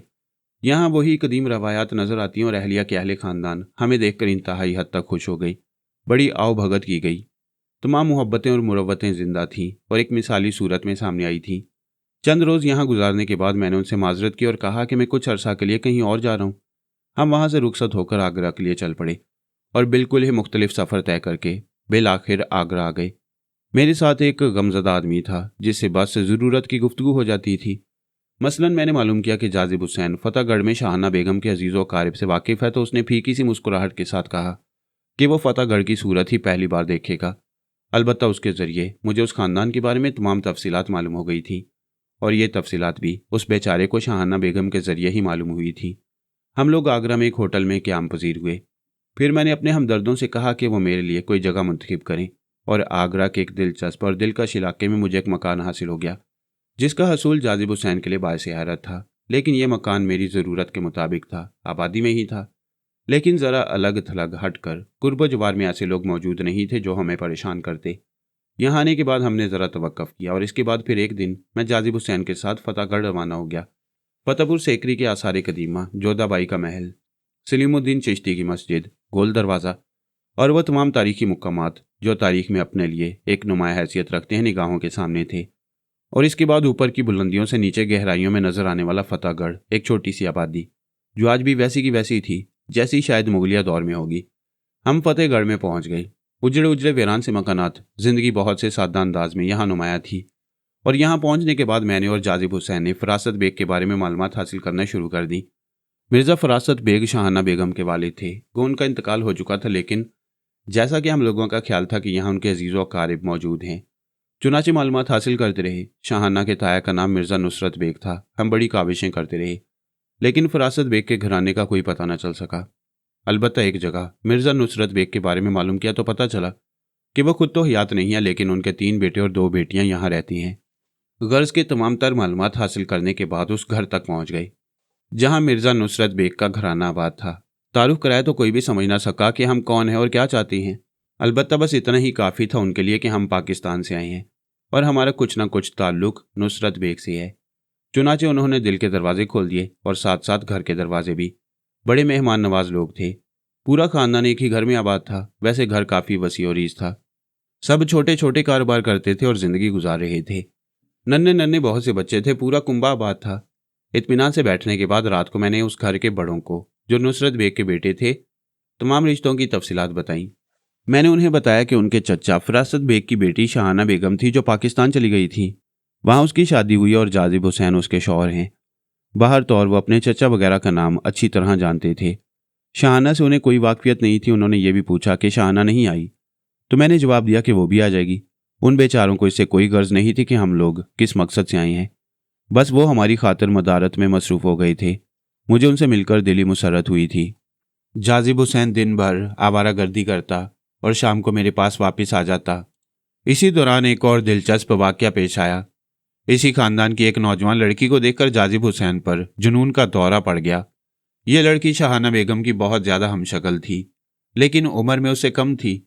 मैंने जाजिब हुसैन को समझाया और कहा कि ज़ाहिर एक ही खानदान के अफराद हैं, इसलिए हमशक्ल होना कोई ताज्जुब की बात नहीं। लेकिन जाजिब हुसैन ज़ारो की तार रोने लगा था। उसने कहा, हकीम साहब, यहाँ आने के बाद अभी तक शाहाना के सिलसिले में कुछ नहीं हुआ। आप यकीन कीजिए, मुझे अपने दिल में तकलीफ़ महसूस होने लगी है और मैं सोचता हूँ कि यहाँ आकर मैंने गलती की है। देखो जाजिब हुसैन, सब्र एक ऐसी कुव्वत है जिससे बड़े बड़े मसले हल हो जाते हैं। वक्त हर चीज़ की निशानदही करता है और तुम्हें वक्त का इंतज़ार करना होगा। मैंने जाजिब हुसैन को समझाया, लेकिन उसकी बेचैनी कम ना हो सकी। फिर एक सुबह जाजिब हुसैन मामूल के मुताबिक निकल गया और शाम को वापस ना आया तो मुझे परेशानी होने लगी। यहाँ सूरत हाल बिल्कुल ही बदल गई थी। ये लोग मुझसे बड़ी अकीदत का इजहार करने लगे थे। फिर एक सुबह जाजिब हुसैन मामूल के मुताबिक निकल गया और शाम को वापस ना आया तो मुझे परेशानी होने लगी। रात हो गई, जाजिब हुसैन वापस ना आया तो मैंने उन लोगों से इसका तज़किरा किया और वो मेरी हदायत के मुताबिक जाजिब हुसैन की तलाश में निकल पड़े। काफ़ी रात गुजर गई थी। तकरीबन 1:30 या पौने 2 बजे के करीब वो घर में दाखिल हुए तो जाजिब हुसैन को हाथों पर उठाए हुए थे। वो बेहोश था और काफ़ी जख्मी नजर आ रहा था। जा बजा उसके जिस्म पर निशानात थे। चेहरा भी बुरी तरह मुतवर्रम था। मैं उसे देखकर खामोशी से उठ खड़ा हुआ और मैंने आस्था से उनसे कहा, इसे इसके कमरे में लिटा दो। उन्होंने मेरी हदायत की तामील की। हर शख्स मुझसे कुछ न कुछ सवालात कर रहा था। मैंने उनसे कहा कि वो जाएं और आराम करें। कोई ऐसा मसला नहीं जो परेशानी का बायस हो, यह ठीक हो जाएगा। और इसके बाद मैं सारी रात जाजिब हुसैन की तीमारदारी करता रहा। 2-3 घंटे के बाद ही वो होश में आ गया और मुझे देखने लगा। कमरे में लालटेन रोशन थी और उसकी मध्यम रोशनी जाजिब हुसैन के चेहरे पर पड़ रही थी। तब मैंने उससे कहा, हाँ जाजिब हुसैन, अब तुम अपनी कहानी सुना दो। जाजिब हुसैन के हलक से हल्की हल्की कराहें निकलने लगी। मैंने मुस्कुराते हुए कहा, नहीं मियाँ, किसी भी मसले के हल के लिए कुछ ना कुछ कुर्बानियाँ तो देनी ही पड़ती हैं। यूं समझ लो कि मैं इसी का मुंतज़िर था। हाँ तो अब ज़रा तफसील में चले जाओ। हाँ हकीम साहब, मैं यूं ही आवारागर्दी करता हुआ जा रहा था कि मैंने एक तांगा देखा जिसमें सिर्फ एक औरत सवार थी और उस औरत को देखकर मैं हैरत से उछल पड़ा, क्योंकि मैंने सिर्फ उसकी एक झलक देखी थी और उसे पहचान भी लिया था। वो शाहाना बेगम थी। फिर क्या हुआ? बस हकीम साहब, मैं दीवाना वार उस तांगे के पीछे दौड़ता रहा, लेकिन उस तक पहुंच ना पाया क्योंकि उसकी रफ्तार इतनी ही तेज थी। फिर वो यहाँ से काफ़ी फासले पर सुरख रंग की ईंटों से बने हुए खंडरात के पास रुक गया।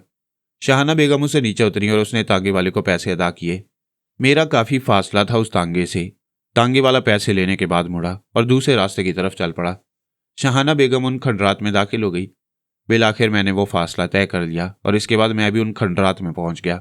बिल्कुल ही टूटे फूटे खंडरात हैं और शायद मुगलिया दौर ही की तामीर है। मैं उन खंडरात में शाहाना बेगम को आवाज़ें देता रहा, लेकिन इसके बाद वो मुझे उन खंडरात में नजर न आई। मैंने उन खंडरात का एक एक गोशा छान मारा, लेकिन शाहाना बेगम का कहीं पता ना था। अभी मैं इन तमाम बातों के बारे में सोच ही रहा था कि मुझे एक तरफ से कुछ आहटें सुनाई दी और इसके बाद मैंने 3-4 अफराद को देखा जो लंबे लंबे अजीब किस्म के लिबास पहने हुए थे और मेरी तरफ अजीब सी निगाहों से देख रहे थे। मैंने बरक रफ्तारी से आगे बढ़कर उनसे पूछा, क्या उन्होंने यहाँ खंडरात में किसी औरत को देखा है? जवाब में उन्होंने मेरा गिरेबान पकड़ लिया और उनमें से एक शख्स ने मेरे मुंह पर जोरदार थप्पड़ रसीद करते हुए कहा, आइंदा किसी शाहाना बेगम का नाम अपनी जुबान पर न लाऊं। वो एक उम्र सीधा आदमी था। उम्र 40-45 साल के करीब होगी, लेकिन बेहद ताकतवर था। मैं उछलकर नीचे गिर पड़ा और इसके बाद मैंने खड़े होकर उनसे कहा कि वो मेरे ऊपर तशद्दुद करके मुझे शाहाना के हसूल की कोशिशों से ना रोक सकेंगे। जवाब में उन्होंने मुझ पर थप्पड़ लाते और घूंसे बरसाने शुरू कर दिए और इसके बाद इतना मारा कि मैं बेहोश हो गया। इसके बाद जब मुझे होश आया तो मैं यहीं इसी कमरे में मौजूद था। मैंने जाजिब हुसैन की कहानी सुनने के बाद गर्दन हिलाई और बोला, ठीक है जाजिब मियाँ, अब इंतज़ार करो। जिस चीज़ का मैं इंतज़ार कर रहा था वो सामने आ गई है और उन्हें इसका एहसास नहीं है कि उन्होंने क्या गलती कर डाली है। जाजिब हुसैन यकीनी तौर पर मेरी बात ना समझ सका होगा, लेकिन मैं अपने काम करने के लिए तैयार था और इसके लिए मैंने 2-3 दिन तक इंतज़ार किया। एक दिन दोपहर को मैंने अहमद बेग से पूछा कि यहाँ से कुछ फासले पर पक्की ईंटों से बने हुए जो खंडरात हैं वो क्या कहलाते हैं। जवाब में अहमद बेग ने कहा वो जामन गढ़ी के खंडरात कहलाती हैं। जामन गढ़ी की तारीख क्या है मालूम नहीं, लेकिन हमने बचपन ही से उन खंडरात को ऐसे ही देखा है। ठीक है, मैं खामोश हो गया और फिर उसी रात मैं खामोशी से अपने कमरे से बाहर निकल आया और जामन गढ़ी के खंडरात की तरफ चल पड़ा। फासला काफ़ी तवील था, लेकिन मेरे लिए तवील साबित न हुआ और थोड़ी देर में मैं जामन गढ़ी के खंडरात के सामने पहुंच गया। रात की तारीकी में वो खंडरात बेहद भयानक लग रहे थे और उन्हें देखकर दिल पर हैबत सी तारी होती थी, लेकिन मैं ऐसी चीज़ों से खौफजदा होने वालों में से नहीं। मैं खंडरात में दाखिल हो गया। इसके बाद मैंने टूटी हुई ईंटों का एक हिसार बनाया। यहाँ टूटी हुई ईंटें काफ़ी मिकदार में पड़ी हुई थीं। यह हिसार बनाने के बाद मैं इसमें दाखिल हो गया और इसके बाद मैंने अमल शुरू कर दिया। बहुत सी ईंटें मैंने अपने सामने रख ली थीं। उन ईंटों पर अमल करने के बाद मैंने उनमें से एक ईंट उछाली। एक ज़बरदस्त धमाका हुआ और आग के शोले फिजा में बुलंद हो गए। दूसरा, तीसरा और चौथा धमाका हुआ तो चारों तरफ से चीखों पुकार की आवाज़ें सुनाई देने लगीं और भाग दौड़ की आवाज़ें बुलंद होने लगीं। मैं खामोशी से हिसार में बैठा अपना अमल पढ़ रहा था। थोड़ी ही देर के बाद आग के शोले बुझ गए और इसके बाद मैंने चंद अफराद को देखा। वो मेरे सामने खड़े हुए थे और खौफनाक निगाहों से मुझे देख रहे थे। फिर उनमें से एक ने कहा, क्या चाहते हो? क्यों हमारा पीछा कर रहे हो? क्या तुम्हें अपनी ज़िंदगी अजीज़ नहीं? अजीज़ मन, मुझे तो तुम्हारी भी ज़िंदगी उसी तरह अजीज़ है जिस तरह अपनी, लेकिन जो कुछ तुमने किया है वो गलत है और मैं तुम्हें वो सब कुछ करने से रोकना चाहता हूँ। तुम हमें नहीं रोक सकोगे, तो फिर परेशानी की क्या बात है? तुम अपना काम करो, मैं अपना काम करता हूँ, मैंने कहा और इसके बाद मैंने फिर एक ईंट उठाकर उनकी जानिब उछाल दी। शोले उभरे और वो चीखते हुए वहां से दूर हट गए। फिर उन्होंने जवाबी कार्रवाई का आगाज़ किया और मेरे ऊपर ईंटें बरसाने लगे। ईंटें यहाँ काफ़ी मिकदार में मौजूद थीं, लेकिन जो हिसार मैंने कायम किया था वो ऐसा नहीं था कि ये ईंटें उसे गुजर कर अंदर आ सकती। मैं इत्मीनान से बैठा उनकी कोशिशों का नज़ारा करता रहा। ईंटें मेरी तरफ लपकती और इस हिसार के पास आकर वहीं गिर पड़ती। मेरे अतराफ में अच्छी खासी दीवारें सी बन गई थीं। फिर जब मैंने उनमें थकन पाई तो फिर एक ईंट उठाकर उनकी तरफ उछाल दी। धमाका हुआ और शोले उभरे और वे एक बार फिर चीखते हुए वहां से निकल गए। मैंने गरजदार आवाज़ में कहा, सुनो, अभी तक ये खेल तमाशा बहुत हल्की किस्म का था और अब इसके बाद जो कुछ होगा उसके जिम्मेदार तुम खुद होगे। तुम यहाँ से चले जाओ वरना हम तुम्हें जिंदा नहीं छोड़ेंगे। ठीक है, अब यह फैसला हो गया कि या तो तुम मुझे हलाक कर दो या फिर मैं तुम सबको हलाक कर दूंगा, मैंने कहा और इसके बाद मैंने अपने अमल के दूसरे मरहले का आगाज़ किया। मेरे मौकिल मेरी हदायत के मुंतजिर थे। उन्होंने चारों तरफ से उनका घेराव कर लिया और उन्हें धकेलते हुए मेरे करीब लाने लगे। उन्होंने मेरे मौकिलों को देखा तो उनके चेहरों पर अजीब से तासुरात फैल गई। अब वो दो तरफा नबुर्द आजमा थे। एक तरफ से मेरे मौकिलों से जंग कर रहे थे और दूसरी तरफ मैं उन पर कहरो गजब बरसा रहा था। यहाँ तक कि उनमें से 3 आदमी शदीद जख्मी हो गए और बाकी फरार होने की कोशिशें करने लगे, लेकिन मेरे मौकिलों ने उनके गिर्द जो घेरा कायम किया था वो तोड़ना उनके बस की बात नहीं थी। वो बुरी तरह से इधर उधर दौड़ने लगे, लेकिन अब खंडरात उनका कैद खाना बन गए थे और आहिस्ता आहिस्ता उनकी हिम्मतें जवाब देती जा रही थीं। उसी वक्त एक और आवाज़ सुनाई दी और एक हल्की सी कड़क सी हुई। सामने एक टूटे हुए दरवाजे से कोई चमगादड़ की तरह फिजा में तैरता हुआ नीचे आया और मैंने उस शख्स को देखा। यह इंतहाई मुअम्मर शख्स था जिसकी दाढ़ी सीने से नीचे तक लटकी हुई थी, हाथ फैले हुए थे और उनमें परों जैसी कोई चीज़ थी। पाँव निहायत पतले पतले थे। उस वक्त वो अपनी असली सूरत में था। मेरे पास आकर वो मुझे घूरने लगा। फिर उसने आहिस्ता से कहा, हकीम असगर अली, हमसे तो तुम्हारी कोई दुश्मनी नहीं थी, ये क्या कर रहे हो? क्या नाम है तुम्हारा? मैंने गुस्सीले लहजे में कहा। मुकद्दस अमान। मुकद्दस अमान, क्या तुम नहीं जानते कि मैं ये क्या कर रहा हूँ? मैंने सवाल किया। हकीम असगर अली, मैं ज़रा देर से पहुँच पाया, मुझे नहीं मालूम था कि यहाँ ये सब कुछ हो रहा है। ये बेवकूफ़ हैं, बच्चे हैं, इंसान को समझ नहीं पाते। मुआफ़ कर दो, मुझे माफ़ कर दो, इन्हें मुआफ़ कर दो। मैं तुमसे गुफ्तगू करना चाहता हूँ, मुझ पर यकीन करो, एतमाद करो। मैं बूढ़ा हूँ, झूठ नहीं बोलता। मैंने तुम्हें झूठा नहीं कहा, लेकिन इनको समझाओ, ये हद से ज़्यादा बदतमीज़ी पर उतरे हुए हैं और अगर मैंने भी इसका जवाब देना शुरू किया तो तुम जानते हो मुकद्दस अमान के क्या हो जाएगा। चलो तुम लोग वापस जाओ, जब तक मैं तुम्हें आवाज़ ना दूँ मेरे सामने ना आओ। जाओ, वापस जाओ, बूढ़े शख्स ने कहा और मैं खामोशी से हिसार से बाहर निकल आया। मैं जानता था कि मुअम्मर शख्स किसी भी किस्म की बदयानती नहीं करेगा। हम दोनों आगे बढ़ते रहे। वसी और इस खंडरात के आखिरी हिस्से में एक गोल दरवाज़ा बना हुआ था। जिसके दूसरी तरफ मध्यम सी रोशनी नजर आ रही थी। हम उस दरवाजे से दूसरी तरफ दाखिल हो गए। अंदर का मंजर काबिले दीद था। आला दर्जे के मोटे मोटे रानी कालीन बिछे थे। छत में बहुत ही कीमती फानूस लटके हुए थे। दीवारों पर हसीन नक्श आवेज़ां थे। बैठने के लिए शानदार नशिस्तें थीं। एक सिमत फलों के थाल सजे हुए थे जिनमें खुश रंग फल चुने हुए थे। ऐसी तमाम चीज़ें यहाँ मौजूद थी जिनका इन खंडरात में तसव्वुर भी नहीं किया जा सकता। मुकद्दस अमान ने मुझे एक नशिस्त पर बैठने की पेशकश की और कहने लगा, हकीम साहब, ये ना तजुर्बेकार लड़के आपको पहचान नहीं सके। ये आपकी शख्सियत को क्या समझेंगे, इन्हें मुआफ़ कर दीजिए।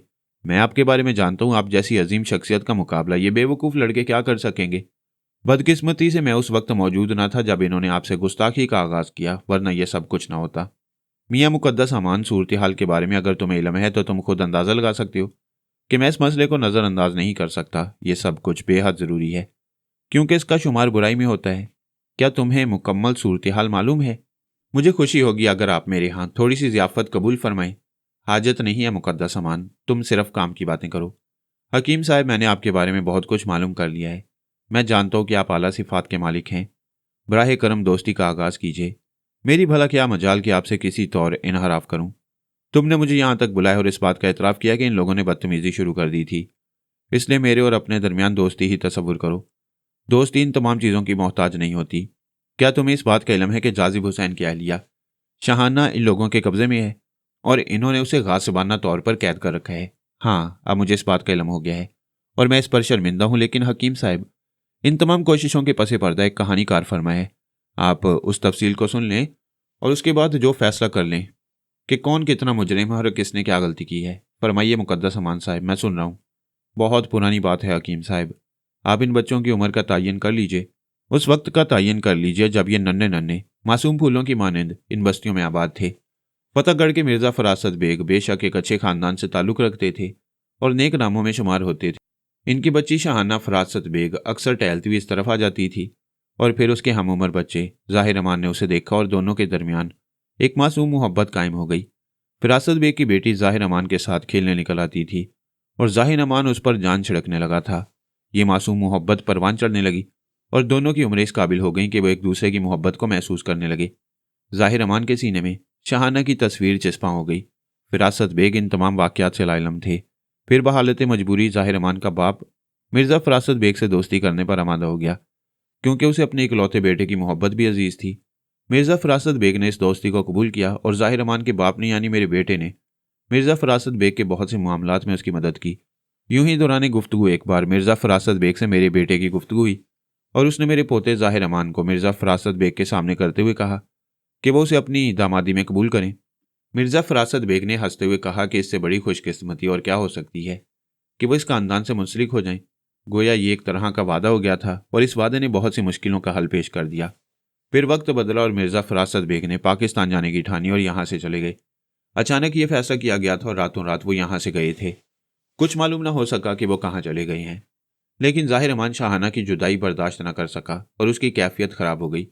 काफ़ी अरसे तक वो खोया खोया सा रहा और इसके बाद सरकशी पर आमादा हो गया। उसने शाहाना की तलाश शुरू कर दी, लेकिन फिर बच्चा था। काफ़ी अरसे तक कोशिशें करने के बाद नाकाम हो गया। ताहम उसके जहनो दिल पर बहुत बुरा असर पड़ा था और उसने ऐसी चुप साध ली थी कि देखने वालों को दुख होता था। मैं खुद भी उसके लिए बेहद गमज़दा था, लेकिन मैंने इसकी इजाज़त ना दी कि वह कोई तवील सफ़र तय करे और इस सिलसिले में ज़्यादा काविशें करे, लेकिन वह कोशिशें करता रहा। वक्त गुजरता रहा। हम लोगों ने तो इस कहानी को फरामोश कर दिया, लेकिन ज़ाहिर अमान के दिल का मामला था। उसने एक बार रखते सफ़र बांधा और लंबे सफ़र पर निकल गया, यहाँ तक कि उसने अपना मकसूद पा लिया और किसी तरह उसे शाहाना बेगम के बारे में मालूम हो गया। उसने इसके बावजूद यहाँ लोगों को इतला दी और कुछ लोग उसके पास पहुँच गए। वहाँ जाकर सूरत हाल का इल्म हुआ। फिर ज़ाहिर अमान ने शाहाना बेगम को वहाँ से हासिल कर लिया और यहाँ ले आया। आप इस बात पर यकीन करें हकीम असगर अली साहब कि यहाँ उसकी इस हरकत को अच्छी निगाह से नहीं देखा गया और उस पर ख़ास लान तान की गई, लेकिन माँ बाप तो माँ बाप ही होते हैं। ज़ाहिर अमान की कैफियत के पेश निगाह इस बात पर खामोशी इख्तियार की गई। मुझे बहुत देर के बाद सूरत हाल की इतला दी गई और मैं यहाँ ना पहुँच पाया। कुछ ऐसी मसरूफियात थीं, ताहम मैंने ये इतला भिजवा दी थी उन लोगों को कि मेरी वापसी का इंतज़ार करें, और इस दौरान हकीम साहब आप यहाँ पहुँच गए और इन्होंने आपसे मुदाफ़ियत की। ताहम ये कहानी किस नौयत की है इसका अंदाज़ा आपने लगा लिया होगा। अहद शिकनी हुई है और हक हकदार तक नहीं पहुँचा। अब आप खुद ही फैसला फरमाइए कि इस सिलसिले में क्या किया जा सकता है, क्या हो सकता है।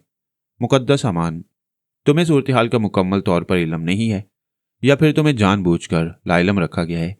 मेरे बारे में अगर तुम कुछ जानते हो तो इतना ज़रूर समझ लो कि मैं किसी भी बुराई के हक में नहीं हूँ।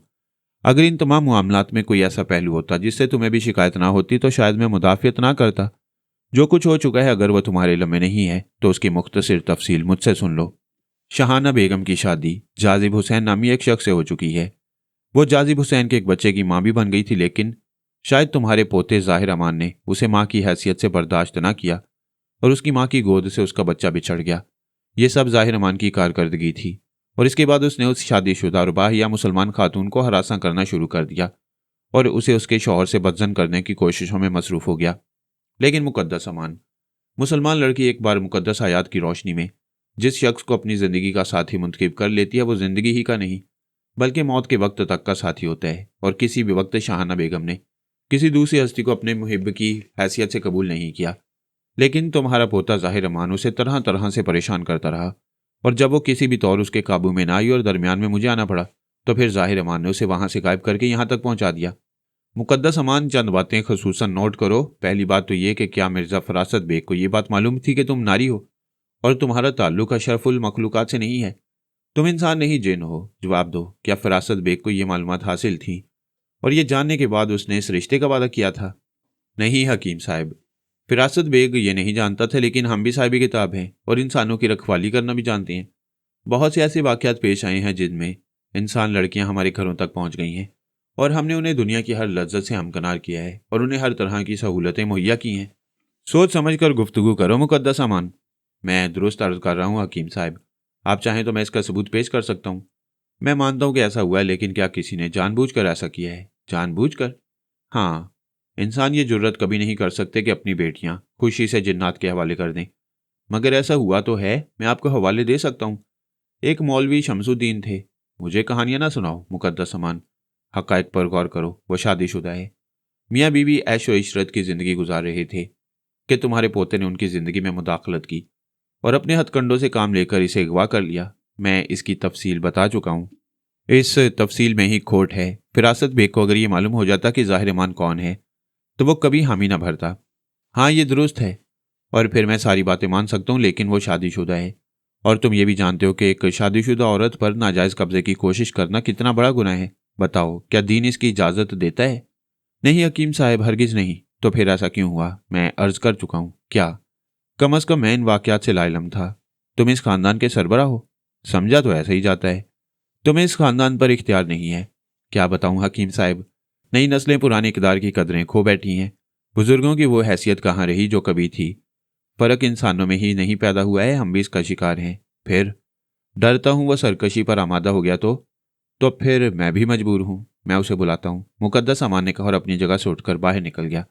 थोड़ी देर के बाद वो एक वजी नौजवान के साथ अंदर दाखिल हुआ। मैंने उसे हसरत भरी नज़रों से देखा और नौजवान ने गर्दन झुका ली। तुम इतने बुरे नहीं लगते ज़ाहिर अमान। क्या तुम्हें हकीकत का इल्म है? मैं कुछ जानना नहीं चाहता। मैंने इसे सूरत हाल बता दिया हकीम साहब। मैं उससे मोहब्बत करता हूँ। मैं उसे बचपन से चाहता हूँ। ज़ाहिर अमान ने कहा। बकवास करते हो, मैं गरज कर बोला। नहीं, मैं झूठ नहीं बोल रहा हकीम साहब। मोहब्बत के मायने समझते हो? जी। मोहब्बत तो कुर्बानी का दूसरा नाम है। अगर तुम हवस को मोहब्बत का नाम दो तो दूसरी बात है।